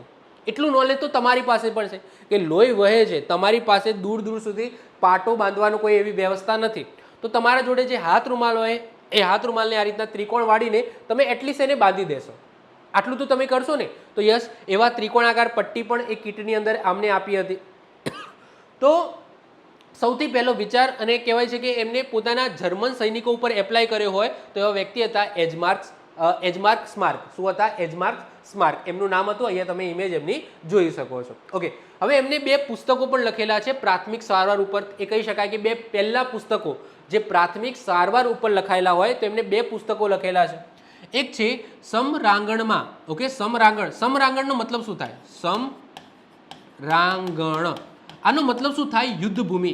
શું થાય? યુદ્ધ ભૂમિ અથવા તો યુદ્ધનું મેદાન. ઓકે, યુદ્ધ ભૂમિ. તો સમરાંગણમાં પ્રાથમિક સારવાર એટલે કે યુદ્ધના મેદાનની અંદર પ્રાથમિક સારવાર, અને એક બીજું પુસ્તક હતું ઈજા પામેલાઓને પ્રાથમિક મદદ. શું હતું? ઈજા પામેલાઓને પ્રાથમિક મદદ. આ બે પુસ્તક કોને લખેલા છે? તો આ એજમાર્ક સ્માર્કે લખેલા છે, જે પહેલા કહી શકાય કે પ્રાથમિક સારવાર માટેના પુસ્તકો હતા. તો પહેલો વિચાર પણ આમને આવ્યો હતો. એમને જર્મન સૈનિકો ઉપર એપ્લાય પણ કર્યો હતો. બધા જર્મન સૈનિકોને તાલીમ આપી હતી, સાથે એક કીટ પણ આપી હતી. ઓકે, ફર્સ્ટ એડ કીટ પણ આપી હતી. હાલાકી એ વખતે ફર્સ્ટ એડ આવો શબ્દ હતો નહીં, પરંતુ એક કીટ આપી હતી, બેઝિક કીટ આપી હતી, જેની અંદર અમુક પાટા, દવાઓ ને એ બધું હતું. અને એમને બે પુસ્તકો પણ લખેલી છે કે સમરાંગણમાં પ્રાથમિક સારવાર અને ઈજા પામેલાઓને પ્રાથમિક સારવાર. આ બે પુસ્તકો પણ લખેલી છે, જેની અંદર તમે પ્રાથમિક સારવાર કઈ રીતના કરી શકો તો એની બધી માહિતી આની અંદર લખેલી છે. તો આ વસ્તુ આપણે યાદ રાખીશું. એના પછી આ જે શબ્દ છે ફર્સ્ટ એડ, આ શબ્દ ક્યાંથી આવે? આ શબ્દ સૌથી પહેલા કોને ઇન્ટ્રોડ્યુસ કર્યો? તો એવો ક્વેશ્ચન પૂછાય. ફર્સ્ટનો મતલબ થાય પ્રથમ, પ્રાથમિક અથવા તો પ્રથમ. એડનો મતલબ મેં હમણાં જ કીધું ઇલાજ. શું થાય છે? ઇલાજ થાય છે. તો આવો શબ્દ છે ને 1878ની અંદર બ્રિટનમાં સેન્ટ જોન એમ્બ્યુલન્સ એસોસિએશન છે, આખી કમિટી છે, એસોસિએશન એટલે કે તમે કહી શકો સંસ્થા છે, સેન્ટ જોન એમ્બ્યુલન્સ એસોસિએશન છે, એમના સભ્યો દ્વારા સૌ પ્રથમ આ શબ્દ પ્રચલિત કરવામાં આવ્યો હતો. શું નામ છે? First aid. જે આપણે પ્રાથમિક સારવાર કહીએ છીએ ને, આ પ્રાથમિક સારવારને ઇંગ્લિશમાં શું કહેવામાં આવે? ફર્સ્ટ એડ કહેવામાં આવે. અને આ શબ્દ કોને પ્રચલિત કર્યો છે? તો સેન્ટ જોન એમ્બ્યુલન્સ એસોસિએશનના સભ્યો દ્વારા પ્રચલિત કરવામાં આવ્યો છે. હવે આ સેન્ટ જોન એમ્બ્યુલન્સ એસોસિએશન સંસ્થા છે, એની સ્થાપના ક્યારે થઈ, કોને કરી, એની વાત આગળ આવશે. હું તમને બધી વસ્તુ સમજાવું છું, આગળ આવવાનું જ છે. સામાન્ય નાગરિકો માટે, હવે જો આ બધી વસ્તુ પહેલાં શું હતું કે બહુ નોર્મલ વ્યક્તિઓ માટે નહોતું. અત્યારે તમે જોશો કે તમે કોઈ નવી ગાડી લાવો છો, કોઈ નવું બાઇક લાવો છો, ઇવન એક્ટિવા લાવો છો, તો એની ડેકીની અંદર તમને ફર્સ્ટ એડ કિટ મળશે. તમારે ચેક કરવું હોય તો કરી લો. તમે કોઈ નવું બાઇક લાવો, કોઈ એક્ટિવા લાવો, તમે ગાડી લાવો, કોઈ પણ વ્હીકલ લાવો છો, તો એની અંદર તમને ફર્સ્ટ એડ કિટ તમને જોવા મળશે. હશે ને હશે, જેની અંદર એક બે ટ્યુબ હશે, એક બે પાટા હશે. આ બધી નોર્મલ વસ્તુઓ તમને જોવા મળશે. જો ગાડી લાવો છો તો એની અંદર થોડી મોટી હશે, એક્ટિવા કે બાઇક ને એવું બધું લાવો છો તો થોડી નાની કીટ હશે, પણ કીટ એની અંદર હશે, જેને આપણે ફર્સ્ટ એડ કીટ કહીએ છીએ. એની અંદર અલગ અલગ પાટા તમને જોવા મળશે, એક બે ટ્યુબ જોવા મળશે કે તમને ઘા વાગે છે તો એ ટ્યુબ લગાવીને પાટો બાંધી શકો. તો એ બધી વસ્તુ એની અંદર જોવા મળશે. તો આ બધા કોના માટે છે? એ કોના માટે છે? તો સામાન્ય નાગરિકો માટે જ છે ને, સામાન્ય નાગરિકો માટે છે. તો સૌથી પહેલા કઈ કંપનીએ સામાન્ય નાગરિકો માટે ફર્સ્ટ એડ કિટ બનાવી? તો આન્સર શું આવશે? Johnson and Johnson. તો જોન્સન એન્ડ જોન્સન કંપની છે જેમને સૌથી પહેલા મોટા પાયે નાગરિકો માટે, સામાન્ય નાગરિકો માટે ફર્સ્ટ એડ કિટ બનાવી. અત્યારે તો ઘણી બધી કંપનીઓ બનાવે છે, અત્યારે ઘણી બધી કંપનીઓ ફર્સ્ટ એડ કિટ બનાવે છે, પરંતુ પહેલી વખત સામાન્ય નાગરિકો માટે, બધા નાગરિકો માટે ફર્સ્ટ એડ કિટ મોટા પાયે કોને પ્રોડ્યુસ કરી? તો જોન્સન એન્ડ જોન્સન નામની કંપની દ્વારા કરવામાં આવી છે. આ એક ડેમો તમે જોઈ શકો છો. આ એક ફર્સ્ટ એડ કિટનો ડેમો છે, એટલે કે આવી કંઈક એમને એક કિટ બનાવે છે. હાલાકી બધી અલગ અલગ હોય છે. ઓકે, એની અંદર શું હોવું શું ના હોવું એ ડિપેન્ડ છે. જેમ કે કોઈ બાઇકની અંદર છે તો નાની હશે તો એની અંદર અમુક પાટા હશે, અમુક નહીં હોય, અમુક દવા હશે, અમુક નહીં હોય. ગાડીની હશે તો એની અંદર થોડા વધારે પાટા હશે, ટ્યુબને વધુ વધારે હશે. તો ટૂંકમાં એ ડિપેન્ડ છે. પરંતુ સિમ્પલ ક્વેશ્ચન એ થાય કે નાગરિકો માટે, સામાન્ય નાગરિકો માટે સૌ પ્રથમ કઈ કંપની દ્વારા ફર્સ્ટ એડ કિટ બનાવવામાં આવી, પ્રોડ્યુસ કરવામાં આવી? તો જોન્સન એન્ડ જોન્સન. તો આ વસ્તુ તમારે યાદ રાખજો. આમાંથી હજુ સુધી ક્વેશ્ચન બનેલો નથી, પરંતુ બની શકે. આમાંથી હજુ સુધી ક્વેશ્ચન બનેલો નથી, પરંતુ ક્વેશ્ચન બની શકે છે. ક્લિયર છે? ચાલો હવે આગળ વધીએ. હવે એના પછી વાત કરીએ પ્રાથમિક સારવારના મુખ્ય હેતુઓ, જે મેં ઓલરેડી આગળ સમજાવી દીધા છે કે ભાઈ શું કરવાનું છે પ્રાથમિક સારવારની અંદર, તમારો મેન ઉદ્દેશ્ય શું છે, મેન હેતુ શું છે. તો એને 3 PS તરીકે ઓળખવામાં આવે છે કે 3 PS છે એના ઉપર તમારે ધ્યાન રાખવાનું છે જ્યારે પ્રાથમિક સારવાર કરતા હોય ત્યારે. સૌથી પહેલો છે પ્રિઝર્વ લાઈફ. પ્રિઝર્વ લાઈફનો મતલબ શું? જીવનનું રક્ષણ કરવું. જે દર્દી છે અથવા તો જેને આકસ્મિક પરિસ્થિતિથી જૂજી રહ્યો છે, જે પણ માણસ છે, તો એને જીવનનું પહેલાં તો રક્ષણ કરવું. કઈ રીતના તમે કરી શકો છો? જેમ કે એના શ્વસન બંધ થઈ ગયા છે, ઓકે, તો એને CPR તમે આપી શકો છો. ચક્કર ખાઈને ભૂઈ પડ્યો છે તો એને ડાબા પડકે સુવાડી શકો છો, કારણ કે જો ડાબા પડકે નહીં સુવાડો, જીભ અંદર જતી રહી, શ્વાસ નળી બ્લોક થઈ ગઈ તો મૃત્યુ પણ પામી શકે છે. તો કહેવાય છે કે એના જીવનનું રક્ષણ કઈ રીતના થાય એ પહેલાં મુખ્ય ઉદ્દેશ્ય તમારો છે. લોહી વહેતું હોય તો એને ફટાફટ પાટો બાંધી દો, ઓકે, તો જેનાથી વધારે લોહી વહી ના જાય, એનો જીવ બચી શકે. તો પ્રિઝર્વ લાઈફ એટલે કે જીવનનું રક્ષણ કરવું, દર્દીનો જીવ બચાવવો એ સૌથી પહેલો અને મુખ્ય હેતુ એમનો હોવો જોઈએ. ઓકે, એના પછી પ્રિવેન્ટ કન્ડિશન વર્સનિંગ, એનો મતલબ શું? સ્થિતિ વધુ ખરાબ થતી અટકાવવી. સિમ્પલ વસ્તુ છે, આની અંદર પણ મિનિંગ એ જ નીકળે છે કે જે સ્થિતિમાં છે એનાથી વધારે સ્થિતિ ખરાબ ના થાય. ભલે રિકવરી ના થાય તો વાંધો નહીં, પરંતુ સ્થિતિ વધારે ખરાબ થવી જોઈએ નહીં. એટલે કે વધારે લોહી વહી ના જવું જોઈએ. લોહી વહી ગયું છે, ઓલરેડી લોહી વહી ગયું છે, હવે વધારે ના લોહી વહી જવું જોઈએ. સમજો છો? તો જેમ કે વધુ ઈજા થતાં અટકાવવી, રક્તસ્રાવને રોકવો, ચેપ લાગતો છે એને અટકાવવો. એના પછી પ્રમોટ રિકવરી, ઝડપી સુધારામાં સહાય કરવી. એટલે કે યોગ્ય સારવાર અને આશ્વાસન આપીને દર્દી ઝડપથી સાજો થાય એવું વાતાવરણ તમારે પૂરું પાડવું છે. આ સાથે સાથે ગંભીર પરિસ્થિતિની અંદર વ્યક્તિને ઉઘારી લેવો. પછી ઈજાગ્રસ્ત વ્યક્તિના દર્દ અને પીડાની માત્રાની અંદર ઘટાડો કરવો. ઓકે, દર્દ અને પીડામાં ઘટાડો થાય એવું કંઈક કામ કરવું. દર્દીનો આત્મવિશ્વાસ જાળવી રાખવો અને ભય મુક્ત રાખવો. ઓકે, ઓબ્વિયસલી કોઈ વ્યક્તિનું એક્સિડન્ટ થયું હોય તો એ ડરી ગયો હોય છે, તો પહેલાં તો આત્મવિશ્વાસ આપો, ભાઈ તને કશું નથી થયું, તું ચિંતા ના કરે. ઓકે, નોર્મલ જ છે, આટલું તો લોહી વહે યાર, ટેન્શન ના લે. ઓકે, તો એને પહેલાં ભય મુક્ત રાખવો કે ટેન્શન ના લે, એમ્બ્યુલન્સને ફોન કરી દીધો છે, તરત આવશે, તારો ઇલાજ થઈ જશે, તું ટેન્શન ના લે. અમે બધા તારી જોડે છે, બધા તારી જોડે છે. તો એને ભય મુક્ત રાખવો અને એનો આત્મવિશ્વાસ છે એ જાળવી રાખવો કે ભાઈ એમ્બ્યુલન્સ આવે જ છે, તારી સારવાર થઈ જશે.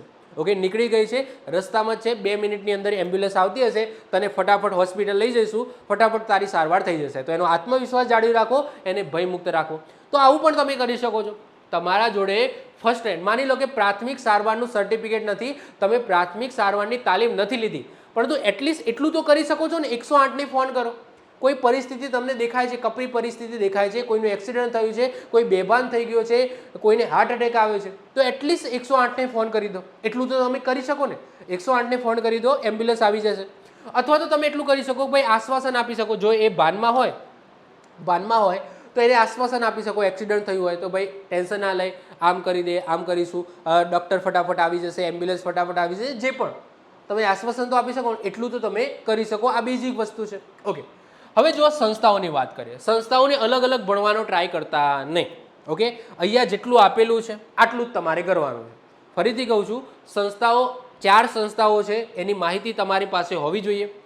4 સંસ્થાઓને અલગ અલગ ડિટેલ્સમાં તમારે તૈયાર નથી કરવાની. અહીંયા હું એક જ કોષ્ટક બનાવી લાવ્યો છું.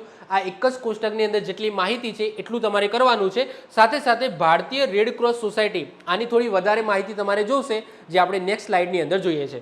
બાકીની જે 3 છે, ઓકે, એની બેઝિક માહિતી તમારે ખાલી યાદ રાખવાની છે, વધારે ડિટેલ્સમાં સમજવાનું નથી. ઓકે, ચલો, હજુ સુધી આમાંથી કોઈ ક્વેશ્ચન પૂછાયું નથી. ફરીથી, હજુ સુધી આમાંથી કોઈ ક્વેશ્ચન બનેલો નથી, પરંતુ પૂછાઈ શકે. તો આટલી વસ્તુ કરી લો, ઇનફ છે તમારા માટે. ઓકે, સૌથી પહેલાં વાત કરીએ આંતરરાષ્ટ્રીય રેડ ક્રોસ અને રેડ ક્રેસેન્ટ. ઓકે, આ સંસ્થા છે, આ સોસાયટી છે, તો જેની સ્થાપના 1863ની અંદર થઈ હતી, આપણી આઝાદી પહેલાં. એટલે કે આ તો ઇન્ટરનેશનલ લેવલની સંસ્થા છે. ઓકે, તો 1863માં થઈ હતી. કોને કરી હતી? જેન હેનરી ડુનાલ્ટ દ્વારા કરવામાં આવી હતી, જેનું વડું મથક યાદ રાખજો, જીનેવાની અંદર આવેલું છે. અને વિશેષ વિગતની વાત કરીએ તો વિશ્વ રેડ ક્રોસ દિવસ ક્યારે મનાવવામાં આવે છે? 8 મેના રોજ મનાવવામાં આવે છે. જેમને સ્થાપના કરી છે જીન હેનરી ડુનાલ્ટ.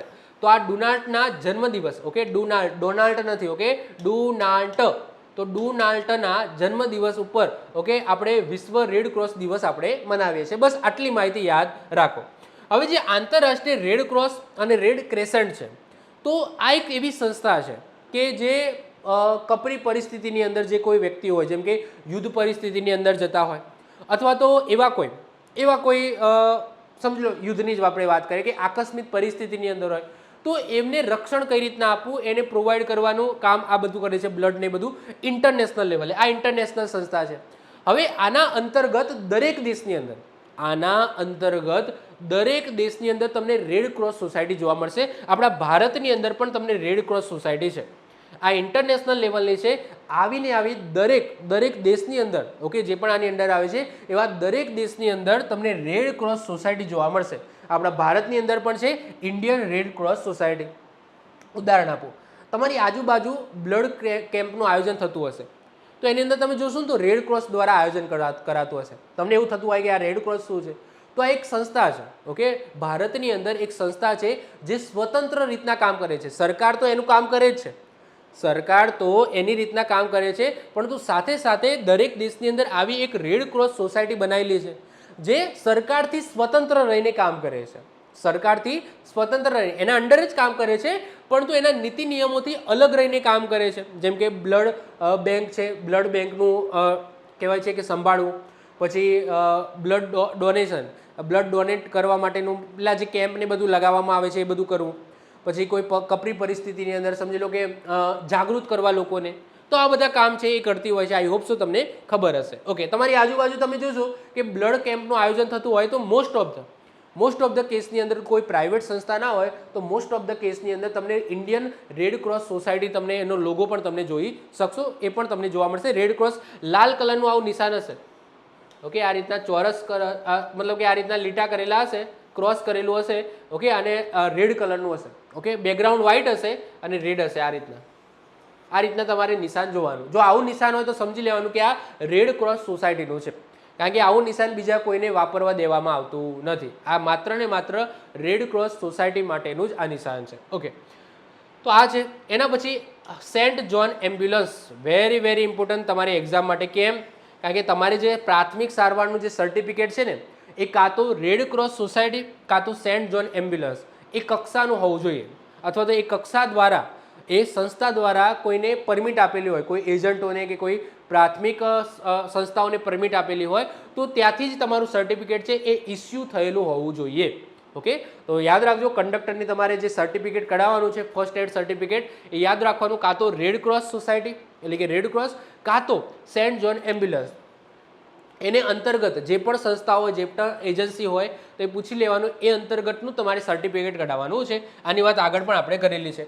તો જે સેન્ટ જોન એમ્બ્યુલન્સ જેની સ્થાપના 1877ની અંદર થઈ હતી, કોને કરી હતી? ઓર્ડર ઓફ સેન્ટ જોન દ્વારા કરવામાં આવી હતી, જેનું હેડક્વાર્ટર યાદ રાખજો લંડનની અંદર તમને જોવા મળશે. શું છે? તો પ્રાથમિક સારવાર અંગેનું જ્ઞાન અને તાલીમ આપતી મુખ્ય સંસ્થા છે. ઓકે, વેરી વેરી ઇમ્પોર્ટન્ટ છે, યાદ રાખજો. આ ઇન્ટરનેશનલ સંસ્થા છે સેન્ટ જોન એમ્બ્યુલન્સ, જે પ્રાથમિક સારવાર અંગેનું જ્ઞાન જે તમારે લેવાનું છે, હું પણ આપું છું, પણ હું સર્ટિફિકેટ નહીં આપી શકું, આ સર્ટિફિકેટ પણ આપશે. અને તાલીમ આપતી એક મુખ્ય સંસ્થા છે. શું નામ છે? સેન્ટ જોન એમ્બ્યુલન્સ છે. સાથે સાથે રેડ ક્રોસ સોસાયટી પણ આ બધી વસ્તુ કરે છે. ઓકે, પ્રાથમિક સારવાર માટેની તાલીમ આપે છે. એના પછી ભારતીય રેડ ક્રોસ સોસાયટીની વાત કરીએ તો યાદ રાખજો એની સ્થાપના 1920માં થઈ હતી. ક્યારે થઈ હતી? 1920. આ પણ તમે જોઈ શકો છો આઝાદી પહેલાં જ થઈ ગઈ હતી. કોને કરી હતી? સર ક્લાઉડ હેમિલ્ટન હિલ દ્વારા કરવામાં આવી હતી. ઇંગ્લિશ નામ છે, અંગ્રેજોએ જ કરી હતી તો એમનું જ નામ હોય ને, તો સર ક્લાઉડ હેમિલ્ટન હિલ દ્વારા કરવામાં આવી હતી. વડુ મથક તમને ક્યાં જોવા મળશે? નવી દિલ્હીની અંદર આવેલું છે. અને ભારતની અંદર આફતો અને ઇમરજન્સી સમયે રાહતની કામગીરી આ કરે છે. ઓકે, જેની અંદર શું આવે? રાહતની કામગીરીની અંદર બ્લડ પહોંચાડવું ને બધું કામગીરી. ઓકે, તો એ બધી કામગીરી કરે છે. અને એના પછી WHO બધાને ખબર જ છે, વર્લ્ડ હેલ્થ ઓર્ગેનાઇઝેશન, જેની સ્થાપના 7 એપ્રિલ 1948ના રોજ થઈ હતી. સંયુક્ત રાષ્ટ્રની એજન્સી છે. ઓકે, યુએનની એજન્સી છે, યુનાઇટેડ નેશનની એજન્સી છે વર્લ્ડ હેલ્થ ઓર્ગેનાઇઝેશન, બધાને ખબર જ છે. જેનું હેડક્વાર્ટર બધાને ખબર જ હશે, જીનીવાની અંદર આવેલું છે, સ્વિટ્ઝરલેન્ડના. 7 એપ્રિલે વિશ્વ આરોગ્ય દિવસ તરીકે આપણે મનાવીએ છીએ. તો ટૂંકમાં આ બધી સંસ્થાઓ છે જે તમારે યાદ રાખવાની છે. એમના વડુ મથક ખાસ યાદ રાખજો. કયું? વડુ મથક, જેમાંથી પૂછાવાની શક્યતા, ઓકે, આ બેની શક્યતા વધારે છે, સેન્ટ જોન એમ્બ્યુલન્સ અને ભારતીય રેડ ક્રોસ સોસાયટી. પરંતુ આ પણ બધા યાદ રાખી જ લેજો. ઓકે, યાદ રાખી લેજો. શું ખબર? GSRTC ગમે તે પૂછી લે. ઓકે, GSRTC ગમે તે પૂછાય લે. બસ મતલબ કે ટૂંકમાં આટલું યાદ રાખવાનું છે, પેલા ફકરા ગોખતા નહીં. બસ આ ટેબલ યાદ રાખી લો. હવે આપણે વાત કરીશું, થોડી વાત કરી લઈશું ભારતીય રેડ ક્રોસ સોસાયટીની. ચલો, તો સૌથી પહેલાં તો જે ભારતીય રેડ ક્રોસ સોસાયટી છે એ તમને દરેક લેવલે જોવા મળશે. ઇન્ટરનેશનલ લેવલે તો છે જ, જે આપણે જોઈ લીધું, પરંતુ મેં કીધું એમ કે દરેક દેશની અંદર તમને રેડ ક્રોસ સોસાયટી જોવા મળશે, જેમાં ભારતની અંદર પણ ભારતીય રેડ ક્રોસ સોસાયટી છે. હવે ભારતની અંદર જે ભારતીય રેડ ક્રોસ સોસાયટી છે એ ખાલી કેન્દ્રની અંદર નથી હોતી, રાજ્યોની અંદર પણ હોય છે અને જિલ્લા લેવલે પણ હોય છે. જેથી દરેક જિલ્લાની અંદર જે તમે જોઈ શકો છો બ્લડ કેમ્પનું આયોજન કરવામાં આવે છે, જેની અંદર તમે જેને બ્લડ ને બધું ડોનેટ કરો છો, તો તમને દરેક સ્તરની અંદર જોવા મળશે. તો પ્રમુખ એટલે કે જે ચેરમેન તમે કહો અથવા મુખ્ય વ્યક્તિ કોણ રાખવામાં આવે છે એ જોઈ લઈએ. તો રાષ્ટ્રીય સ્તરે કોણ હોય છે એમના પ્રમુખ? તો આપણા રાષ્ટ્રપતિ હોય છે, આપણા પ્રેસિડન્ટ હોય છે. તો યાદ રાખજો પ્રેસિડન્ટ કોણ હોય છે? ઇન્ડિયન રેડ ક્રોસ સોસાયટીના પ્રેસિડન્ટ પ્રમુખ તરીકે કોણ હોય છે? તો હોદ્દાની રૂહે રાષ્ટ્રપતિ હોય છે. કોણ હોય છે? હોદ્દાની રૂહે રાષ્ટ્રપતિ હોય છે. તો યાદ રાખી લઈશું. એના પછી દરેક રાજ્યની અંદર કોણ હોય છે? તો ઓબ્વિયસલી દરેક રાજ્યની અંદર કોણ હશે? ગવર્નર હશે. કોણ હશે? ગવર્નર. હાલાકી મેં અહીંયા લેફ્ટનન્ટ ગવર્નર લખેલું છે, પરંતુ પહેલી પ્રાયોરિટી કોની છે? ગવર્નરની છે. કોની છે? ગવર્નરની છે. અહીંયા રાષ્ટ્રપતિ આવશે, અહીંયા ગવર્નર આવશે. એ જ રીતના દરેક જિલ્લાની અંદર પણ તમને જિલ્લા રેડ ક્રોસ સોસાયટી જોવા મળશે, જેના હેડ કોણ હશે? યાદ રાખજો, કલેક્ટર હશે. કોણ હશે? કલેક્ટર. કોણ હશે? કલેક્ટર. અહીંયા ભલે ડેપ્યુટી કમિશનર લખ્યું છે, ડિસ્ટ્રિક્ટ મેજિસ્ટ્રેટ લખેલું છે, પરંતુ પહેલી પ્રાયોરિટી કોને આપવાની? કલેક્ટરની આપવાની. આ ના હોય તો જ આ લખવાનું, બાકી હશે. ઓકે, 99.99% તમને આ જ આપેલા હશે. ઓકે, ઓપ્શનની અંદર આ ના હોય તો તમારે અહીંયા જવાનું, બાકી આ હશે ને હશે. ઓકે, તો જિલ્લા કક્ષાએ હેડ કોણ હોય છે? કલેક્ટર હોય છે. રાજ્ય કક્ષાએ કોણ હશે? ગવર્નર હશે. અને કેન્દ્ર લેવલે કોણ હશે? તો રાષ્ટ્રપતિ હશે. રેડ ક્રોસ સોસાયટીના પ્રમુખ. ક્લિયર છે? ચાલો આગળ વાત કરીએ. 1965ની અંદર વિયેનામાં આયોજિત આંતરરાષ્ટ્રીય રેડ ક્રોસ સોસાયટી એમને પોતાના 7 સિદ્ધાંતો નક્કી કર્યા. કેટલા? 7 સિદ્ધાંતો છે એ નક્કી કર્યા. એ 7 સિદ્ધાંતો અહીંયા લખેલા છે. કયા કયા છે? એક છે માનવતા. સાહેબ, માનવતાનો મતલબ શું થાય? જીવદયા. ઓકે, દરેકને માનવતા રાખવી જોઈએ. એટલે કે તમારી સામે કંઈ પણ એક્સિડન્ટ થાય છે, કંઈ પણ XYZ કંઈ પણ એવી અનહોની ઘટના બને છે, તો તમારે પહેલાં એક જે માનવતા તરીકે, ઓકે, હ્યુમિનિટી તરીકે તમારે એની મદદ કરવી જોઈએ. એની મદદ કરવી જોઈએ. એવું નહીં કે ભાઈ મારે જોબની અંદર લેટ થાય અને એક દિવસ જોબ નહીં જાવ તો ચાલશે. ઓકે, સરને કહી દેજો યાર, બોસને કહી દેજો કે ભાઈ આવી પરિસ્થિતિ આવી હતી. ઓકે, પરંતુ તમારી જોબ કરતાં કોઈકનો જીવ વધારે મહત્વ રાખે છે, તો પહેલું આવે છે હ્યુમિનિટી દાખવવી. બીજું તમે જોઈ શકશો નિષ્પક્ષતા. નિષ્પક્ષતાનો મતલબ શું? કે કયા ધર્મથી બિલોંગ કરે છે, કઈ પાર્ટીથી બિલોંગ કરે છે, એવું જોવા નહીં રહેવાનું. એવું નહીં કે ભાઈ તમે કોંગ્રેસને સપોર્ટ કરો છો અને કોઈ એક એવો વ્યક્તિ છે જેને બીજેપીની ટી શર્ટ પહેરી છે અને એ બેભાન થઈ ગયું છે તો તમારી મદદ નહીં કરવાની, એવું ના કરાય. ઓકે, તટસ્થતા રાખવાની. શું રાખવાની? સોરી, નિષ્પક્ષતા રાખવાની. કે તમે કોઈ પક્ષથી બિલોંગ, જ્યારે કોઈનો જીવ જોખમમાં હોય ત્યારે પક્ષ કયા પક્ષથી બિલોંગ કરો છો, કયા ધર્મથી બિલોંગ કરો છો, એના ઉપર તમારે મતલબ કે એવું તમારે વિચાર નથી લેવાનો કે ભાઈ આ ધર્મનો છે અથવા તો આ પાર્ટીને સપોર્ટ કરે છે. એવું તમારે ઊંચ નીચનો ભેદભાવ મૂકીને, બધું મૂકીને તમારે શું કરવાનું છે? એની મદદ કરવાની છે. એ જ રીતના તટસ્થતા, એ પણ એ જ વસ્તુ કહે છે કે તટસ્થ રહીને તમારે કામ કરવાનું છે. ઓકે, કોણ ઊંચું કયા વર્ગથી બિલોંગ કરે છે, કોઈ નીચા વર્ગથી બિલોંગ કરે છે, એવું નહીં. તટસ્થ રહીને. શું રહીને? તટસ્થ રહીને. એવું હોઈ શકે છે. તટસ્થ રહીને એનો મતલબ બીજો પણ નીકળી શકે છે કે માની લો કે એક્સિડન્ટ થયું. આ એક્સિડન્ટની અંદર માની લો કે તમારી વાઈફને અહીંયા ઘા આવે અને અહીંયાથી લોહી પડે છે, અને કોઈ એક બીજો વ્યક્તિ છે, સમજી લો બેભાન થઈ ગયો, એનો હાથ કપાઈ ગયો છે, તો તમારે તટસ્થ રહીને કોને વધારે જરૂર છે? તમારી વાઈફને વધારે જરૂર છે કે એ વ્યક્તિને વધારે જરૂર છે? તો સાહેબ એ વ્યક્તિને વધારે જરૂર છે. તમારે વાઈફને અહીંયા ઘા વાગ્યો છે, લોહી ટપકે છે, તો ફટાફટ એને યાર એને કહી દો કે ભાઈ યાર રૂમાલ બાંધી દે કે. પણ એનાથી ઇમ્પોર્ટન્ટ કયું છે કે પેલો જે વ્યક્તિ જેનો હાથ કપાઈ ગયો છે, બેભાન થઈ ગયો છે, તો એને તમારી જરૂર વધારે છે, તો એને જાઓ. તટસ્થ રહીને જેને વધારે જરૂર હોય એને તમે વધારે મદદ કરો. એના પછી સ્વતંત્રતા. યસ, આ પણ અહીંયા લખેલું છે સ્વતંત્રતા. એટલે કે દરેક દેશની સરકાર આના ઉપર કામ કરે જ છે. જેમ કે ભારતની અંદર ભારતીય સરકાર, ઇન્ડિયન ગવર્મેન્ટ છે, એ આના ઉપર કામ કરે છે કે ભાઈ બધાને અવેરનેસ ફેલાવો. પછી બધી હોસ્પિટલ છે એ બ્લડ કેમ્પનું આયોજન કરે છે, આ તે તાલીમને બધું આપે છે. પરંતુ જે રેડ ક્રોસ સોસાયટી છે એ સરકાર કામ કરે છે, એ તો કરે છે, પરંતુ એને સ્વતંત્ર રહીને પોતે કઈ રીતના કામ કરી શકે એનો એ મેઇન સિદ્ધાંત છે. તો એ વસ્તુ છે. પછી સ્વૈચ્છિક સેવા. ઓકે, સ્વૈચ્છિક સેવા એટલે નામથી જ ખબર પડી જાય છે, વોલેન્ટિયરી તમારે સેવા કરવાની છે. એટલે કે એવું નહીં કે તમને પૈસા મળશે. માની લો કે અહીંયા કોઈ અમીર વ્યક્તિ છે અને એક ગરીબ વ્યક્તિ છે, બે વ્યક્તિનું એક્સિડન્ટ થયું તો તમે ખાલી અમીરને બચાવો. કેમ? કારણ કે જો અમીર બચી જશે તો કાલ ઉઠીને તમને પૈસા આપશે. ઓકે, સારું એવું કહે છે, ઇનામ આપશે. તો એવી ઈચ્છા ના રાખશો. સ્વૈચ્છિક ઈચ્છા. ઓકે, સ્વૈચ્છિક ઈચ્છા કહેવાય છે કે મનની અંદર કોઈ એવો ભાવ રાખ્યા વગર, પૈસા કે લાલચ રાખ્યા વગર એની સેવા કરો. બીજું વસ્તુ છે એકતા. એકતા એટલે કે યુનિટીથી તમે કામ કરો. ઓબ્વિયસલી કે સમજી લો બીજાની મદદ કરો અને જરૂર પડે તો બીજાની મદદ લઈને મદદ કરો. તો એકતા રાખવી. અને સાર્વત્રિકતા. સાર્વત્રિકતાનો મતલબ શું? બધી જગ્યાએ. ઓકે, ઓલ ઓવર બધી જગ્યાએ તમારે મદદ કરવાની છે. એવું નહીં કે તમે તમારી પ્રિમાઇસીસની અંદર જ મદદ કરો. સાર્વત્રિક રીતના તમારે બધાને સાથે લઈને તમારે ચાલવાનું છે. તો આ સિદ્ધાંત છે. ઓકે, સિદ્ધાંત છે. અને સાર્વત્રિકતાનો મતલબ બીજું એક પણ એવું પણ થાય છે કે ઇન્ડિયન રેડ ક્રોસ સોસાયટી છે એ રીતના નેપાળની અંદર સમજી લો નેપાળ રેડ ક્રોસ સોસાયટી હોય, ભૂતાનની અંદર ભૂતાન રેડ ક્રોસ સોસાયટી છે, તો દરેકનો દરજ્જો સમાન રહેશે. એવું નહીં કે મોટા દેશની રેડ ક્રોસ સોસાયટી છે તો એનો દરજ્જો ઊંચો અને બીજા નાના કોઈ દેશની રેડ ક્રોસ સોસાયટી છે તો એનો દરજ્જો નીચો.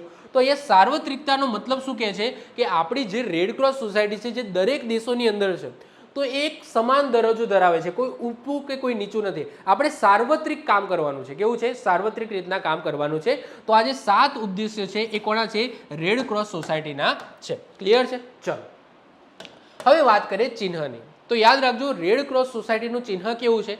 તો જે બેકગ્રાઉન્ડ છે એ વ્હાઇટ અને એના ઉપર સ્ક્વેર, ઓકે, મતલબ કે ચોકડી તમે કહી શકો. ઓકે, આ રીતના રેડ કલરથી તમને સાઇન જોવા મળશે. તો આવું ચિહ્ન છે રેડ ક્રોસ સોસાયટીનું. તો રેડ ક્રોસ સોસાયટીનું ચિહ્ન તો આ રીતના જોવા મળશે. હવે રેડ ક્રોસ સોસાયટી એ ઇન્ટરનેશનલ ચિહ્ન છે. આ ઇન્ટરનેશનલ ચિહ્ન છે તો આનો કોઈ પણ પ્રાઇવેટલી કોઈ યુઝ કરી શકે નહીં.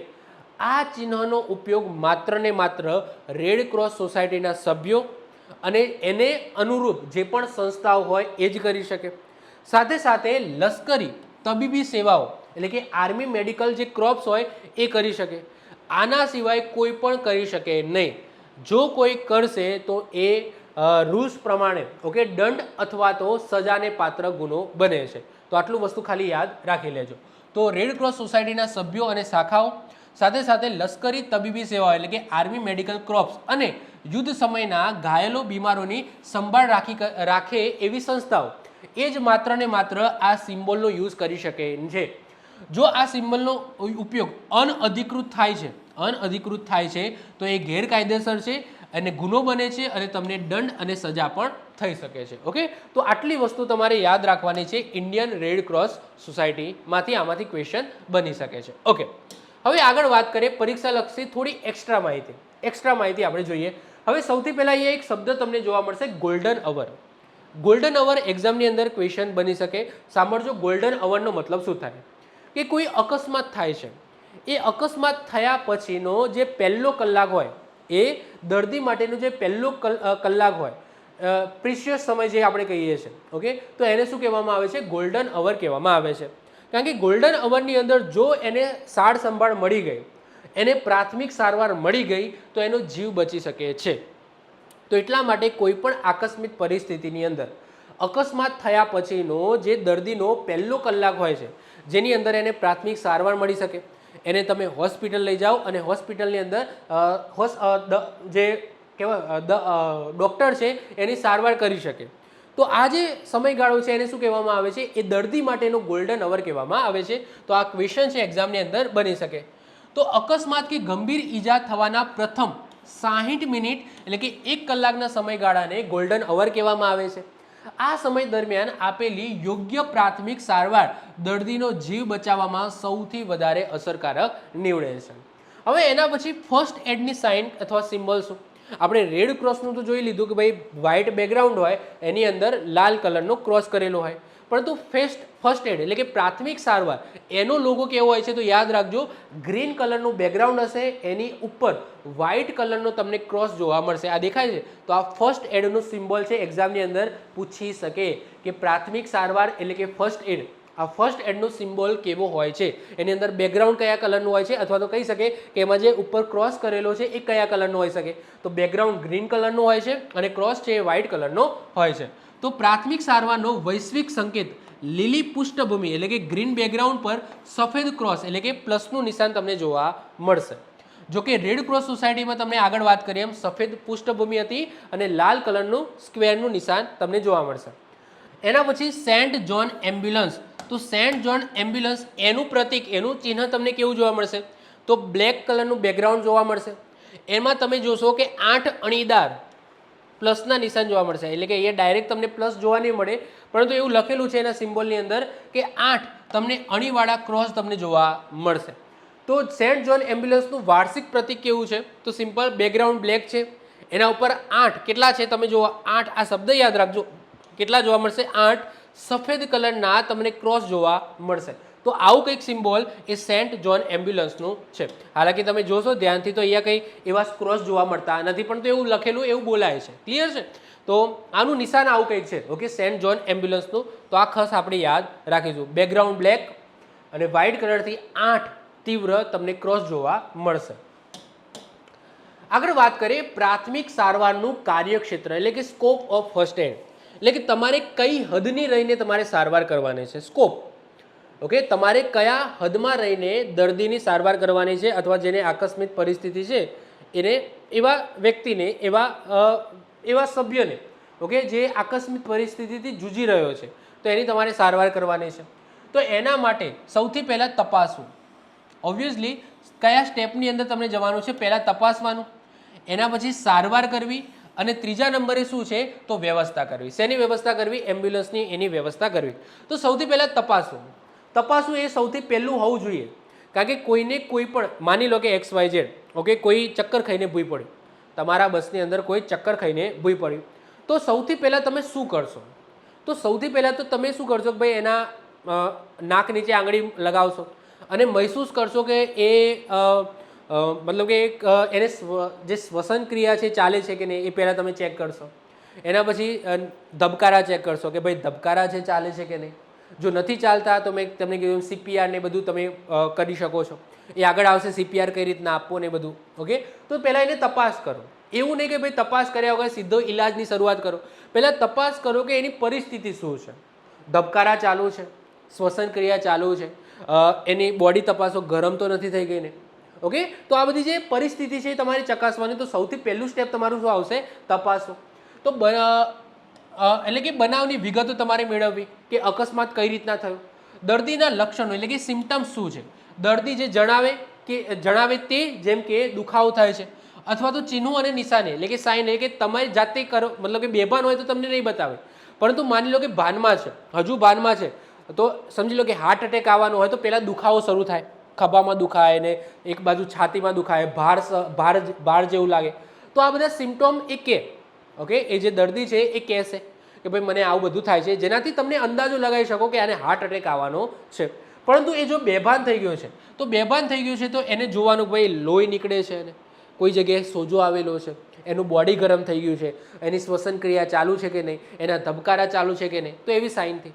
જો બેભાન થઈ ગયો હોય તો સાઇન તમારે જોવાની. જો ભાનમાં હોય તો એ દર્દી તમને કહેશે કે ભાઈ મને આવી વસ્તુઓ થાય છે, ગભરામણ થાય છે, આ જગ્યાએ દુખાવો થાય છે, અહીંયા દુખે છે કે અહીંયા દુખે છે કે જે પણ દુખે છે, તો એ કહે છે એ તમારે સાંભળવાનું છે અને એના પછી તમારે સારવારની શરૂઆત કરવાની છે. તો બીજા નંબરે શું આવશે? સારવાર આવશે. તો દર્દીની જરૂરિયાત મુજબ પોતાની પ્રાથમિક સારવારની મર્યાદામાં રહીને જ સારવાર કરવી, એટલે કે ડૉક્ટર બનવાનો પ્રયત્ન કરવો નહીં, અનાવશ્યક દવાઓ આપવી નહીં. તમે ડૉક્ટર નથી, તમારે જસ્ટ એની પ્રાથમિક સારવાર કરવી છે. અને ત્રીજા નંબરે શું આવશે? વ્યવસ્થા કરવી. હાલાકી જો કોઈ ગંભીર હોય, આકસ્મિક પરિસ્થિતિ હોય, એક્સિડન્ટ થયું હોય, કોઈ બેભાન થઈ ગયું હોય, તો આવી પરિસ્થિતિની અંદર ફટાફટ તમારે પહેલાં તો 108ને ફોન કરી દેવાનો, ઓકે. એના પછી તમારે પ્રાથમિક સારવારની શરૂઆત કરવી. 108ને ફોન કરીને પછી તમારે પ્રાથમિક સારવારની શરૂઆત કરી, જેથી 108 ફટાફટ આવી જાય. કારણ કે તો તમે પ્રાથમિક સારવાર જ, ઓકે, તમે કરી શકવાના તો શું? પ્રાથમિક સારવાર જ કરી શકવાના છો. તમે ડૉક્ટર તરીકેની ફરજ નિભાવી શકવાના નથી. એ કોણ નિભાવશે? 108 આવશે, એની અંદર ડૉક્ટર હશે એ, અથવા તો હોસ્પિટલ લઈ જવામાં આવશે, હોસ્પિટલમાં જે ડૉક્ટર હશે એ. તમે જસ્ટ બેઝિક નીડ છે એ પૂરી કરવાના. તો તમારે વ્યવસ્થા કરવી એ તમારો પહેલો આમ તો ધ્યેય હોવું જોઈએ. તો પ્રાથમિક સારવારનું અંતિમ ધ્યેય નહીં, પહેલું ધ્યેય આમ તો હોવું જોઈએ કે દર્દીને યોગ્ય અને ઝડપી તબીબી સારવાર મળી રહે તે માટે હોસ્પિટલ પહોંચાડવું. પરંતુ ક્યારે? જો મધમાખી કરડી હોય તો પછી 108ને ફોન કરાય નહીં. લીંબુ બાજુથી કોઈ શાક માર્કેટ હોય, લીંબુ કાપીને લગાવી દેવાય. સમજો છો? તો એ તો જેવી પરિસ્થિતિ એ રીતના તમારે સ્ટેપ તમારે ફોલો કરવાના રહેશે. આ માટે ત્વરિત એમ્બ્યુલન્સ બોલાવી, જે માટે 108 અને 112. 112 છે એ બધી સમસ્યાઓ માટે છે, ઓકે, બધી ઇમરજન્સી માટે છે. 108 સ્પેશિયલી એમ્બ્યુલન્સ માટે છે. હવે આ તમને ક્વેશ્ચન પૂછાય છે, એક્ઝામની અંદર ક્વેશ્ચન બનેલા છે, ઓકે, કે આ માટે કયો નંબર ડાયલ કરવો, આ માટે કયો નંબર ડાયલ કરવો, એનો એક ક્વેશ્ચન બનેલો છે. તો એ આપણે જોઈશું, ઓકે. આ જે સિરીઝની અંદર તમને આગળ તમે એક સરસ મજાનું કોષ્ટક બનાવી આપીશ. પોસ્ટર નહીં બનાવું, કોષ્ટક બનાવી આપીશ. એ કોષ્ટકની અંદર આપણે બધા જોઈ લઈશું ઇમરજન્સી નંબરો, કે આવી પરિસ્થિતિની અંદર તમારે કયો નંબર ડાયલ કરવો, આ પરિસ્થિતિની અંદર કયો નંબર ડાયલ કરવો, એ આગળ આપણે જોવાનું છે, ઓકે. તો યોગ્ય હોસ્પિટલમાં ખસેડવાની વ્યવસ્થા તમારે કરવાની છે. હવે પ્રાથમિક સારવાર આપનાર વ્યક્તિના ગુણો કેવા હોવા જોઈએ? માની લો કે તમે કંડક્ટર છો, તમે તાલીમ મેળવી લીધી, પ્રાથમિક સારવારની તાલીમ તમે મેળવી લીધી, તો તમારી અંદર કયા કયા ગુણો હોવા જોઈએ? એક તો તમારા મેન જે ગુણ હોવો જોઈએ એને સંયમ રાખવો, ધીરજ રાખવી. ઓકે, એ ગુણ તમારા હોવો જોઈએ કે ભાઈ ધીરજથી તમારે કામ લેવાનું છે, ઉતાવળ તમારે કરવાની નથી. ઉતાવળની અંદર તમે ખોટું પગલું પણ તમે લઈ જઈ શકો છો. પછી એક તો તમારી નિરીક્ષણ કરવાની જે શક્તિ છે એ વધારે હોવી જોઈએ. તમે સારું નિરીક્ષણ કરી શકતા હોવા જોઈએ કે ભાઈ આ પરિસ્થિતિની અંદર આવું બધું થયું છે. ઓકે, ત્રીજી વસ્તુ કઈ હોવી જોઈએ? મને એવું લાગે છે કે તમારા જોડે ફર્સ્ટ એડ કિટ ના હોય તો તમારા જોડે જે પણ સાધન સામગ્રી છે એનો તમે ફર્સ્ટ એડ તરીકે કઈ રીતના ઉપયોગ કરી શકો એટલું તમારામાં નોલેજ હોવું જોઈએ. તમારા જોડે ફર્સ્ટ એડ કિટ નથી, માની લો કે પાટાપટ્ટી નથી, દવાઓ નથી, તો તમારા જોડે હાથ રૂમાલ હોય અથવા તો આજુબાજુની કોઈ એવી વસ્તુ જેનો ફર્સ્ટ એડ કિટની અંદર મતલબ કે ફર્સ્ટ એડ તરીકે તમે યુઝ કરી શકો. ઓકે, અને એની સારવાર કરી શકો, તો એવી ઇન્ટેલિજન્સ તમારા અંદર હોવી જોઈએ. કોઈકને તમને એટલો બધો ગુસ્સો ના આવવો જોઈએ. ઓકે, એવું નહીં કે ભાઈ સમજી લો કે એવું ના આવવું જોઈએ કે સમજી લો એક્સિડન્ટ થયું, હવે એક્સિડન્ટ થયું, જેને એક્સિડન્ટ કર્યું એ ભાગ્યો, તો તમે એની સારવાર કરવાના બદલે એની પાછળ ભાગો. ગુસ્સો આવે કે ભાઈ કેમ ભાગી ગયો? ઓકે, એક્સિડન્ટ કરીને ભાગી ગયો, લાય એને પહેલાં પકડું. એને પકડવું એ તો પોલીસ પકડી લે છે, આજ નહીં તો કાલ પકડાઈ જ જશે. પરંતુ તમારી પહેલી પ્રાયોરિટી શું હોવી જોઈએ કે પેલો જે બિચારો દર્દી છે, જેને વાગ્યું છે, ઓકે, એની પહેલી સારવાર કરો. પેલા પકડવાવાળા તો મતલબ જાઓ દે તો કાલે પકડાશે. તો અમુકને એવો ગુસ્સો આવે કે પહેલાં એને પકડવા દોડે, ઓકે, સારવાર ના કરે. તો એવું ના હોવું જોઈએ. એટલે તમારામાં એટલી ઇન્ટેલિજન્સ હોવી જોઈએ કે ભાઈ તમારે પહેલો ઉપદેશ શું કરવાનો છે કે જે દર્દી છે એની સારવાર તમારે કરવાની છે. ક્લિયર છે? ઓકે, કઈ રીતના કરવાની છે? ગુસ્સેથી નહીં, ઓકે, શાંત થઈને કરવાની છે. એને સમજી લો કે ભાનમાં હોય તો તમે સાંત્વના આપી શકો છો, ભાનમાં હોય તો તમે એને ભયમુક્ત રાખી શકો છો, કહી શકો છો. તો આ બધા ગુણો તમારી અંદર હોવા જોઈએ. એ આપણે વન બાય વન એક એક કરીને જોઈએ. સૌથી પહેલાં તો યોગ્ય તાલીમ એટલે કે ટ્રેનિંગ. તો જેણે પ્રાથમિક સારવાર આપવાની છે એ માન્ય તાલીમ લીધેલી એને હોવી જોઈએ, જેથી ઇમરજન્સીની અંદર સાચી પદ્ધતિ વાપરી શકે. એવું નહીં ઘરગથ્થું કે યુટ્યુબની અંદરથી ભણેલા હોય. એટલે અત્યારે યુટ્યુબની અંદર જ જોવો છો, યુટ્યુબને એવું ખોટું નથી કહેતો, પરંતુ યુટ્યુબની અંદર પણ ચોક્કસ સારી મારા જેવા સારા શિક્ષકથી તમે તાલીમ લીધેલી હોવી જોઈએ. ઓકે, ગમે ત્યાંથી ગમે તે નહીં, એટલે કે ઘર ચલાઉ નુસ્ખા છે એ યુઝ કરવા નહીં. ઓકે, અમુક વખતે ચાલે છે, જેમ કે હું તમને એક નુસ્ખો કહું. માની લો કે ઘરની અંદર કોઈ ડાજે છે, તો સૌથી પહેલાં તમે શું કહેશો કે ભાઈ પેલી જે કોલગેટ છે ને કોલગેટ લગાવી દો. આવી સલાહ આપો છો તમે? કોલગેટ લગાવવાની સલાહ આપો છો? ઘણા બધા આપતા હશે. સાહેબ કોલગેટ લગાવાય નહીં. સૌથી પહેલાં કામ શું કહેવાય? ઠંડા પાણીની અંદર તમારી આંગળી ડબોડી દેવી. પહેલું કામ એ કરાય, જેથી જે કહેવાય છે કે આજુબાજુના, કારણ કે દાજીએ ને જ્યારે બળીએ ને ત્યારે આજુબાજુના જે કોષ છે ને એ વધારે દુખે. જે ઓલરેડી જે દાજી ગયા છે એ કોષ તો નિષ્ક્રિય થઈ ગયા છે, ત્યાં ઓછું દુખશે, પરંતુ એની આજુબાજુના જે જીવંત કોષો છે એ તમને વધારે દુખે. તો સૌથી પહેલાં આંગળી ડબોડી દેવી પડે. ઓકે, ટ્યુબને બ્યુબને બધું લગાવાય નહીં, પણ ઘણા બધા ઘરના નુસ્ખા ચાલતા હોય છે. તો સૌથી પહેલાં તો તમારે યોગ્ય જગ્યાએથી તાલીમ લીધેલી હોવી જોઈએ અને યોગ્ય પદ્ધતિથી તમારે શું કરવાનું છે તો સારવાર કરવાની છે. બીજું તીવ્ર અવલોકન શક્તિ. તો આપણે મેં તમને કીધું કે બનાવ સ્થળે પહોંચતાની સાથે જ જે ગંભીરતા છે, બનાવની ગંભીરતા, દર્દીની સ્થિતિ, લક્ષણો, આસપાસના જોખમો તુરંત જ પારખી લેવાની ક્ષમતા તમારે હોવી જોઈએ. પછી ત્વરિત નિર્ણયની શક્તિ. એવું નહીં રાહ જોવું, વિચારો કે શું કરવું શું નહીં, ત્વરિત નિર્ણયની શક્તિ હોવી જોઈએ. તો કટોકટીના સમયે સમય બગાડ્યા વિના પરિસ્થિતિ મુજબ યોગ્ય અને ઝડપી નિર્ણય લેવાની શક્તિ તમારા માઇન્ડની અંદર હોવી જોઈએ. ધીરજ, ખંત અને હિંમત. તો લોહી કે ગંભીર ઈજા જોઈને પોતે ગભરાઈ ના જવું. અમુકને એવા હોય છે ફોબિયા, અમુકને રિયલીમાં બ્લડ ફોબિયા હોય છે, એટલે કે કોઈ લોહી જોઈએ ને તો એને ચક્કર આવે, બીજાનું લોહી જોઈએ તો એને ચક્કર આવે, પોતાનું ને બીજાનું લોહી જોઈએ તો એ ચક્કર આવે. આ ઘણા બધા ફોબિયા મેં જોયા છે. તો પહેલાં તો તમે પોતે ના ગભરાઈ જતા, કારણ કે ઓબ્વિયસલી કોઈ એવું ખતરનાક એક્સિડન્ટ થયું હોય, કોઈકનો હાથ કપાઈ ગયો હોય, ઓકે, કોઈકનું સમજી લો ગળું કપાઈ ગયું હોય, કોઈકનો પગ કપાઈ ગયો હોય, ચારે બાજુ લોહી લુહાણ હોય, પરંતુ એમાંથી કોઈ એવો એક દર્દી હોય જેને માત્ર સમજી લો માઇનોર ઈજા થઈ હોય, આજુબાજુ ભલે લોહી લુહાણ છે પરંતુ જે માઇનર ઈજા થઈ છે એને તમે બચાવી શકો એવા છો તો એને બચાવવાનો ટ્રાય કરો. એવું નહીં કે તમે જ ગભરાઈ જાઓ કે આવા સારું આટલું બધું શું થઈ ગયું. ઓકે, તો એ નહીં, જે તમારું ફોકસ છે કે કોને તમે બચાવી શકો છો આમાંથી, તો એને તમે બચાવવાનો ટ્રાય કરો. ક્લિયર? તો તમારે પોતે ગભરાઈ જવું ના જોઈએ, તેના સ્વજનોને શાંત રાખવા જોઈએ અને પોતે હિંમતપૂર્ણ કામ કરવું જોઈએ. સહાનુભૂતિ અને મૃદુ વર્તન, યસ એ હોવું જોઈએ. દર્દી પ્રત્યે દયા અને માનવતા દર્શાવી તેનો આત્મવિશ્વાસ વધારવો. સાથે સાથે સાધન અને સંપન્નતા, એટલે કે જો ફર્સ્ટ એડ કિટ ઉપલબ્ધ ન હોય તો આસપાસની પડેલી વસ્તુઓનો ચાતુર્યપૂર્વક પ્રાથમિક સારવારમાં ઉપયોગ કરવાની તમારા અંદર આવડત હોવી જોઈએ. ઓકે, તો તમે એજ પ્રાથમિક સારવાર કરવાના છો તો તમારામાં આ બધી આવડત હોવી જોઈએ, આ બધા લક્ષણો હોવા જોઈએ. ચલો, એના પછી પ્રાથમિક સારવારના સોનેરી નિયમો. કેવા નિયમો? સોનેરી નિયમો. આની અંદર આપણે શું જોઈશું? આગળ જે જોયું એ જ જોઈશું, પરંતુ થોડું ડિટેલ્સમાં જોઈશું. સૌથી પહેલાં તો ત્વરિત પહોંચવું. તો બનાવ સ્થળે શક્ય એટલી ઝડપે પહોંચી સમયસર સારવાર શરૂ તમારે કરી દેવાની છે. એટલે કે સમયસર સારવાર જ જીવન બચાવી શકે છે, એટલે કે સમય બગાડવાનો નથી. બીજું છે શાંતિ અને ધીરજથી કાર્ય કરવું. એટલે કે ઉતાવળ કે ગભરાહટની અંદર ખોટો નિર્ણય તમારે લેવાનો નથી. એનાથી પેલાનો બિચારાની જે પરિસ્થિતિ છે એ બગડી પણ શકે છે. પછી જરૂર કરતાં વધારે કરવાનો પ્રયત્ન ના કરો. તમારે થાય એટલો જ તમારે પ્રયત્ન કરવાનો છે. તમે ડૉક્ટર નથી. તો પ્રાથમિક મદદ કરનાર વ્યક્તિ એ ડૉક્ટર નથી.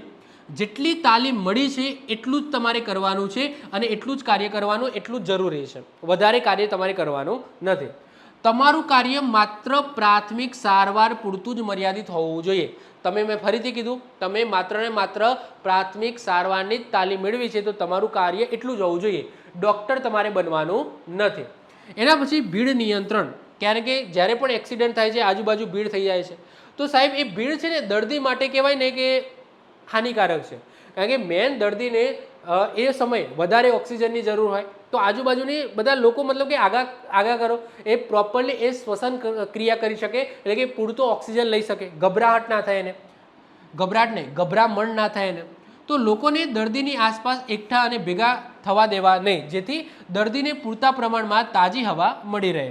પછી ઝડપી રિફર અને ખસેડવાની વ્યવસ્થા, એટલે કે દર્દીને યોગ્ય તબીબી સારવાર એટલે કે હોસ્પિટલ સુધી પહોંચાડવાની ત્વરિત વ્યવસ્થા તમારે કરવી. હાલાકી આ વસ્તુ પહેલી કરવાની થાય છે જો ગંભીર વસ્તુ હોય. તમને એવું ખબર કે પ્રાથમિક સારવારથી આનું કંઈ થશે નહીં તો સૌથી પહેલાં તમારે હોસ્પિટલની અંદર એટલે કે એમ્બ્યુલન્સની અંદર ફોન કરી દેવાનો. આવે ત્યાં સુધી તમારેથી થાય એટલું તમારે કરવાનું, ડૉક્ટર બનવાનો ટ્રાય કરવાનો નથી. ઓકે, ચલો વધીએ આગળ. આગળ વાત કરીએ પ્રાથમિક સારવાર વખતે ખાસ તપાસવાના મુદ્દા. એટલે કે માની લો કે કોઈને એક્સિડન્ટ થયું છે, કોઈ બેભાન થઈ ગયું છે, કોઈને હાર્ટ એટેક આવ્યું છે તો તમારે સૌથી પહેલાં શું તપાસવું જોઈએ? એ દર્દીમાં તમારે શું તપાસવાનું છે એ સમજાવો. સૌથી પહેલાં તમારે શ્વાસોશ્વાસ તપાસી લેવાનો કે ભાઈ વ્યક્તિ છે કે જતો રહ્યો. ઓકે, વ્યક્તિ મતલબ કે છે, મતલબ કે એની બચાવવાની શક્યતા છે કે ભાઈ જતો રહ્યો છે તો એ તમારે જોવાનું છે. તો શ્વાસોશ્વાસ, તો શું વ્યક્તિના શ્વાસોશ્વાસ ચાલુ છે કે બંધ થઈ ગયા છે એ તમારે તરત જ જોઈ લેવાનું છે. જો બંધ થઈ ગયા હોય તો તમે એક મોકો આપી શકો છો CPR કરીને. ઓકે, CPR કરીને જો, કારણ કે એવું થાય છે કે જ્યારે ઇલેક્ટ્રિક શોક, હાઈ પાવર ઇલેક્ટ્રિક શોક લાગે ને તો તમારા હૃદય પણ બંધ થઈ જાય તમારું અને તમારી શ્વસન ક્રિયા પણ બંધ થઈ જાય. બે વસ્તુ બંધ થઈ જાય એટલે તમને એવું લાગે કે માણસ ઉઠી ગયો. પરંતુ જો એને તાત્કાલિક CPR મળી જાય છે તો એ વ્યક્તિનું શ્વસન ફરીથી, હૃદય ધબકતું ફરીથી સ્ટાર્ટ થઈ શકે છે. સમજો છો? તો કૃત્રિમ શ્વાસોશ્વાસ એટલે કે CPR આપવાની શરૂઆત કરો. CPR કઈ રીતના આપવું એ આગળના લેક્ચરની અંદર હું તમને સમજાવીશ. રક્તસ્રાવ, શું વ્યક્તિને તીવ્ર બાહ્ય રક્તસ્રાવ એટલે કે લોહી વહે છે? જો હા તો તરત જ સ્વચ્છ કપડાં કે ગોજ વગડે ઓકે ઓછામાં ઓછા 3 મિનિટ સુધી બાહ્ય દબાણ આપો. ઓછામાં ઓછા એટલે કે જે જગ્યાએ વાગ્યું હોય તો એ સ્વચ્છ કપડાથી ત્યાં દબાઈ દો જેથી લોહી વધારે વહે નહીં. હૃદયના ધબકારા, શું વ્યક્તિનું હૃદય બરાબર ધબકે છે કે નહીં એ ચેક કરી લો. એના પછી બનાવ સ્થળની સલામતી. યસ, આ પહેલું તમારે જોવાનું કે ભાઈ બનાવ સ્થળની સલામતી એ દર્દી માટે હજુ સલામત છે કે નહીં. મેં હમણાં વાત કરી એમ કે તમે જે જગ્યાએ આકસ્મિક પરિસ્થિતિ ઘટના બની છે ત્યાં દર્દીને પડેલો તમે જુઓ છો, પરંતુ માની લો કે ઉપરનું જે દિવાલે અથડાઈ હોય બસ અને ઉપરની દિવાલ પડું થતી હોય, ઉપરની જે છત છે એ પડું થતી હોય તો તમારે પહેલું કામ શું કરવાનું છે? દર્દીને એ જગ્યાએથી બીજી જગ્યાએ ખસેડવાનો છે. ત્યાં સમજી લો ખુલ્લા તાર પડેલા હોય તો એ ત્યાંથી મતલબ કે દર્દીને ખસેડવાનો છે. તો સૌથી પહેલાં બનાવની સ્થિતિને તમારે સલામત બનાવવાની છે, એવી જગ્યાએ એને ખસેડવાનો છે. તો દર્દી છે એ ઇલેક્ટ્રિક વાયર, મકાનના કાટમાળ, આગ કે ગેસ ગળતરમાં ફસાયો હોય તો તરત જ એને સલામત સ્થળે ખસેડવો. એના પછી માનસિક સાંત્વના આપવાની છે. તો દર્દી ભાનમાં હોય તો તેને આશ્વાસન આપો, સાંત્વના આપો, જેથી એનો આઘાત છે, જે શોક છે એ ઓછો થાય. અને સ્વજનોને જાણ કરવાની. જો મોબાઈલ પડ્યો હોય, પાસવર્ડ ના હોય, તો એમના સ્વજોને પપ્પા મમ્મી એવું સર્ચ કરવાનું. એકાદારનો તો કોઈકનો નંબર હોય તો ત્યાં ફોન કરીને તમે જાણ કરી શકો છો. તો દર્દીને તબીબી સારવાર ખસેડવાની સાથે જ તેમના નજીકના સગા સંબંધીઓને સ્થિતિની માહિતગાર કરો. આ પોસિબલ હોય તો તમે કરી શકો છો. ફરીથી જો દર્દી ભાનમાં હોય અને એ મોબાઈલ નંબર આપે જણાવે, અથવા તો સમજી લો કે એનો પાસવર્ડ કે, તો તમે એ રીતના સર્ચ કરીને તમે કોન્ટેક્ટ કરી શકો છો. દર્દી હાલતમાં ના હોય ફોન કરવાનો, પરંતુ થોડુંક બોલી શકતો હોય અને કહી શકે પાસવર્ડ કે એવું તમને કહી શકે, અથવા તો તમે એના મોબાઈલ આમ રાખીને ફેસ અનલોક કરી શકો, એવું કંઈક કરીને ઓકે ઘરે કોન્ટેક્ટ થતો હોય તો એ કરી શકો. પરંતુ પહેલાં ઘરે કોન્ટેક્ટ કર્યા પહેલાં એને સારવાર આપવી જરૂરી છે. એને સારવાર આપો, એને હોસ્પિટલ ખસેડવાની તૈયારી કરો. ઓકે. અને હા ભાઈ, સાથે સાથે હું મસ્ત એઆઈથી આ રીતના ઇમેજો બનાવું છું, તો આ બધું જોતા રહેજો. એઆઈથી હું સરસ મજાના ઇમેજો આ રીતના બનાવીને લઈને આવું છું. તો આઈ હોપ સો તમે જોતા હશો. ચલો ઓકે. તો આ બધી વસ્તુ તમારે કરવાની છે. હવે પરીક્ષાલક્ષી થોડી એક્સ્ટ્રા માહિતી છે એ હું તમને જણાવી દઉં. તો ટ્રિયાજ, આ શબ્દનો મતલબ શું થાય? હાલાકી તમારી બુકની અંદર આ શબ્દ આપેલો નહીં હોય, આ એક્સ્ટ્રા માહિતી છે તો કદાચ પૂછાઈ શકે. ટ્રિયાજનો મતલબ શું થાય? ટ્રિયાજ એટલે શું? તો ટ્રિયાજનો મતલબ શું થાય કે જ્યારે કોઈ અકસ્માત થયું હોય, માની લો કે કોઈ એક્સિડન્ટ થયું છે, તમારા બસનું જ એક્સિડન્ટ થયું છે. આ બસના એક્સિડન્ટની અંદર ઘણા બધા લોકો ઘાયલ થશે. ઘણા બધા લોકો ઘાયલ થશે. એમાંથી સૌથી પહેલાં તમે ઈલાજ કોનો કરશો? માની લો કે તમારા જોડે 10 જણા પડ્યા છે, ઓકે, જેને પ્રાથમિક સારવારની જરૂર છે, 10 જણા, અને તમે એકલા છો, તો તમે કોને પહેલાં સારવાર આપશો? તો એ તમારે ચકાસવું પડશે, અવલોકન કરવું પડશે કે કોને જરૂર છે પ્રાથમિક સારવારની વહેલા. તો આ જે તપાસવાની કે નિરીક્ષણ કરવાની જે હોય છે પદ્ધતિ, તો એને શું કહેવામાં આવે છે? ટ્રિયાજ કહેવામાં આવે છે. તો એક સાથે અનેક ઈજાગ્રસ્ત હોય, દાખલા તરીકે અકસ્માત આપત્તિ થઈ હોય, તો ત્યારે કોને પહેલાં અને કોને પછી સારવાર આપવી, તો એ નક્કી કરવાની પદ્ધતિને શું કહેવામાં આવે છે? ટ્રિયાજ કહેવામાં આવે છે. શું કહેવામાં આવે છે? ટ્રિયાજ. તો આ શબ્દ યાદ રાખજો. પછી ફર્સ્ટ એડનો મૂળ મંત્ર શું છે? Do not harm. Very important. Do not harm. સારવાર ના કરો તો વાંધો નહીં, એને વધારે જોખમમાં ના મૂકતા. ઓકે, કોઈ વ્યક્તિને સારવારની જરૂર છે, તમે સારવાર આપી શકો પ્રાથમિક સારવાર, તો ઇટ્સ ઓકે. બટ તમને પ્રાથમિક સારવારનું જ્ઞાન ના હોય તો વધારે એની પરિસ્થિતિ ખરાબ કરવાની તમારે નથી. તો દર્દીને ફાયદો ન કરી શકો તો કંઈ નહીં, પરંતુ તમારી સારવારથી એને વધારે નુકસાન થવું જોઈએ નહીં. ઓકે. તો આવું તો મતલબ કે તમે જોશો કે આ વસ્તુ થઈ શકે છે. ઓકે. કોઈને જ્ઞાન ના હોય તો પોતાના ઘરગથ્થા નુકસાન યુઝ કરે તો કદાચ પરિસ્થિતિ ગંભીર પણ થઈ શકે છે. તો એ તમારે કરવાનું નથી. તમારે 2 વસ્તુ જોવાની છે. જો દર્દી ભાનમાં હોય તો શું કરવું? દર્દી ભાનમાં નથી તો? જો દર્દી ભાનમાં હોય છે, દર્દી ભાનમાં હોય, ઓકે, દર્દી ભાનમાં હોય તો એ તમને કહેશે, દર્દી કહેશે કે મને શું થઈ રહ્યું છે.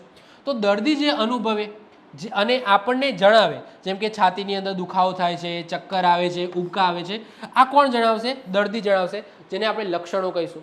અથવા તો દર્દી છે બેભાન અવસ્થામાં છે, બોલી શકે એ અવસ્થામાં નથી, તો તમારે પછી સાઇન જોવાની. શું સાઇન જોવાની? જેમ કે સારવાર કરનાર આંખે જોઈ શકે, પછી સ્પર્શે માપી શકે, જેમ કે વાગેલું લોહી છે, કોઈ જગ્યાએ સોજો આવેલો છે, બોડી ચેક કરીને તાવ જોઈ શકે છે, પછી નાડીના ધબકારા જોઈ શકે છે. આ બધા સિગ્નલ છે, સાઇન છે. તો મતલબ કે ભાનમાં હશે તો લક્ષણો કહેશે તમને, ભાનમાં નથી તો તમારે તમારી રીતના સાઇનો જોવાના છે.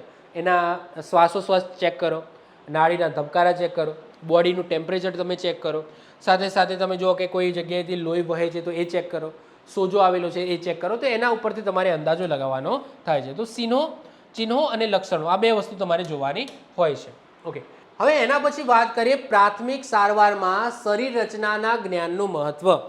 હવે આની અંદરથી એક ક્વેશ્ચન એક્ઝામની અંદર બનેલો છે. કયો બનેલો છે? તો આ DRS એબી જે સિસ્ટમ છે જે તમારે ચેક કરવાની હોય છે, એમાંથી એક ક્વેશ્ચન બનેલો છે. એ હું તમને બતાવું છું. સૌથી પહેલાં શું છે સમજો. પ્રાથમિક સારવાર માટે એક નિયમ છે, એ યુઝ કરવામાં આવે છે, DRS ABC. કયો નિયમ? DRS ABC. આ નિયમ છે એ યુઝ કરવામાં આવે છે. હવે આ DRS નો મતલબ શું થાય, ABC નો મતલબ શું થાય, એ સમજીએ છીએ હમણાં. તો કટોકટી, ઓકે, ટોકટી નહીં, કટોકટી. કટોકટીની પરિસ્થિતિમાં દર્દી બેભાન હોય, શ્વાસ અટકી ગયો હોય, ગળામાં કંઈક ફસાઈ ગયું હોય, ત્યારે સમય બગાડ્યા વિના જીવન બચાવવા માટે આ પદ્ધતિનો ઉપયોગ કરવામાં આવે છે. હવે પ્રાથમિક ચિકિત્સા એટલે કે પ્રાથમિક સારવારની અંદર આને DRS ABC નો નિયમ કહેવામાં આવે છે. DRS ABC નો નિયમ, અથવા કોઈ પુસ્તકોમાં માત્ર ABC નો નિયમ એવું લખેલું હશે, ABC. તો જ્યારે પણ કોઈ ઇમરજન્સી કે અકસ્માત સ્થળે તમે પહોંચી જાઓ ત્યારે દર્દીની સારવાર માટે મગજમાં ઓક્સિજનનો પ્રવાહ ચાલુ રાખવા માટે અને સારવારની પ્રાથમિકતા નક્કી કરવા માટે જે પદ્ધતિનો ઉપયોગ કરવામાં આવે છે, જે અભિગમ યુઝ કરવામાં આવે છે, એ આવે છે DRS ABC. ઓકે, અને આમાંથી એક ક્વેશ્ચન એક્ઝામની અંદર બનેલો છે, એ સમજીએ. ચલો, તો સૌથી પહેલાં તો DRS નો મતલબ શું થાય? તો DRS નો મતલબ શું થાય? D for danger, R for response અને S for send for help. આ પ્રમાણે તમારે કન્ટિન્યુઅસલી જવાનું છે. ઓકે, આ રીતના સ્ટેપમાં તમારે જવાનું છે. સૌથી પહેલાં ડેન્જર, તો બનાવનું સ્થળ તમારા સારવાર કરનાર અને પીડિત આ બંને માટે ડેન્જર તો નથી ને? ઓબ્વિયસલી મેં પહેલાં જ કીધું હતું કે જ્યારે પણ કોઈ આકસ્મિક પરિસ્થિતિ થાય છે તો સૌથી પહેલાં તો જે જગ્યાએ દર્દી પડેલો છે એ જે જગ્યા છે ને એ હજુ એના માટે સેફ છે કે નહીં, સમજો છો? એટલે કે માની લો એક્સિડન્ટ થયું, ફરીથી કહું છું, એક્સિડન્ટ થયું, હવે બીજી દિવાલ પડું થાય છે, તો સૌથી પહેલું કામ તમારે શું કરવાનું?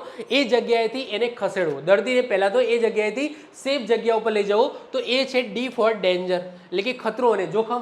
એટલે કે બનાવ સ્થળ તમારા માટે, એટલે કે સારવાર કરનાર વ્યક્તિ માટે, અને પીડિત એટલે કે દર્દી માટે સલામત, એટલે કે સેફ છે કે નહીં, ડેન્જર તો નથી ને, એ જોવાનું.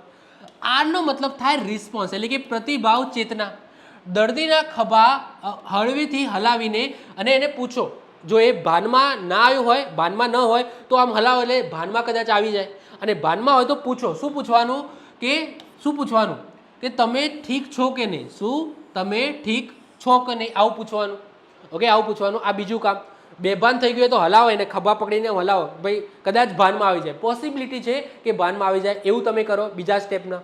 ત્રીજા નંબરની અંદર S for send for help, 108 ને ફોન કરી દો. તો ત્વરિત ઇમરજન્સી હેલ્પલાઇન એટલે કે 108 અથવા 112 ઉપર કોલ કરીને એમ્બ્યુલન્સ બોલાવો. એટલે કે આના માટે તમારે શું પ્રાથમિક સારવારની જરૂર છે, આટલું તો તમે બેઝિક કરી શકો ને. માની લો કે તમારા જોડે પ્રાથમિક સારવારની કોઈ જ્ઞાન નથી, કોઈ નોલેજ નથી, તો એટલીસ્ટ આ 3 વસ્તુ તો તમે કરી શકો. કે વ્યક્તિ છે એ જો હજુ ડેન્જર પરિસ્થિતિમાં હોય, ડેન્જર જગ્યા ઉપર હોય, તો એને ત્યાંથી કાઢો, પછી એને હલાવો આ રીતના. ઓકે ભાઈ, રિસ્પોન્સ આપે છે કે નહીં? ના આપે, બંને પરિસ્થિતિની અંદર પછી તમારે શું કરવાનું છે? ફોન કરવાનો છે, એમ્બ્યુલન્સને કોલ કરવાનો છે. તો આ 3 તમારે કરવાનું છે. હવે એના પછી આવશે ABC. તમારી ઘણી બધી પુસ્તકોની અંદર ખાલી આ ABC વિશે માહિતી હશે, DRS વિશે માહિતી નહીં હોય, પરંતુ આ ABC વેરી ઇમ્પોર્ટન્ટ છે. જ્યારે પણ કોઈ દર્દી તમારા સમક્ષ આવે છે, આકસ્મિક પરિસ્થિતિની અંદર છે, તો સૌથી પહેલું કામ તમારે કરવાનું છે A ફોર એરવે. એરવેનો મતલબ શું થાય? કે એની શ્વાસ નળીને ખુલ્લી કરો. એરવેનો મતલબ શું? કે જે શ્વસનની ક્રિયા માટે એની જે શ્વાસ નળી આપેલી છે એને તમારે ઓપન કરવાની છે. હવે કઈ રીતના ઓપન કરવાની છે? જો જ્યારે પણ કોઈ સમજી લો કોઈ વ્યક્તિ બેભાન થઈ ગયો હોય, એની અંદર ચેતના ના હોય, તો એવા સમયે એમની બધી માંસપેશીઓ છે ને એ લબડી પડે, અને એમાં મેં કીધું એમ કે જીભ છે એ પણ લબડી જાય, અને એ સમજી લો લબડીને શ્વાસ નળીની અંદર ફસાઈ ગઈ, તો મતલબ કે પાછળની બાજુ ગઈ, તો એ મોઢાથી એ શ્વાસ લઈ શકશે નહીં. ઓકે, એની શ્વાસ નળી છે એ બંધ થઈ જશે. આ જે જીભ છે એને તમે એકદમ લૂઝ છોડી દો, હાલાકી તમે જીવતા મતલબ કે બેભાનમાં જ આ વસ્તુ થાય, તમારી માંસપેશીઓ લબડી જાય, તો એ લબડી જશે, તો તમારી એર જે નળી છે, એર નળી એટલે કે એરવે છે, એટલે કે શ્વાસ નળીનો જે રસ્તો છે એ બ્લોક કરી શકે છે.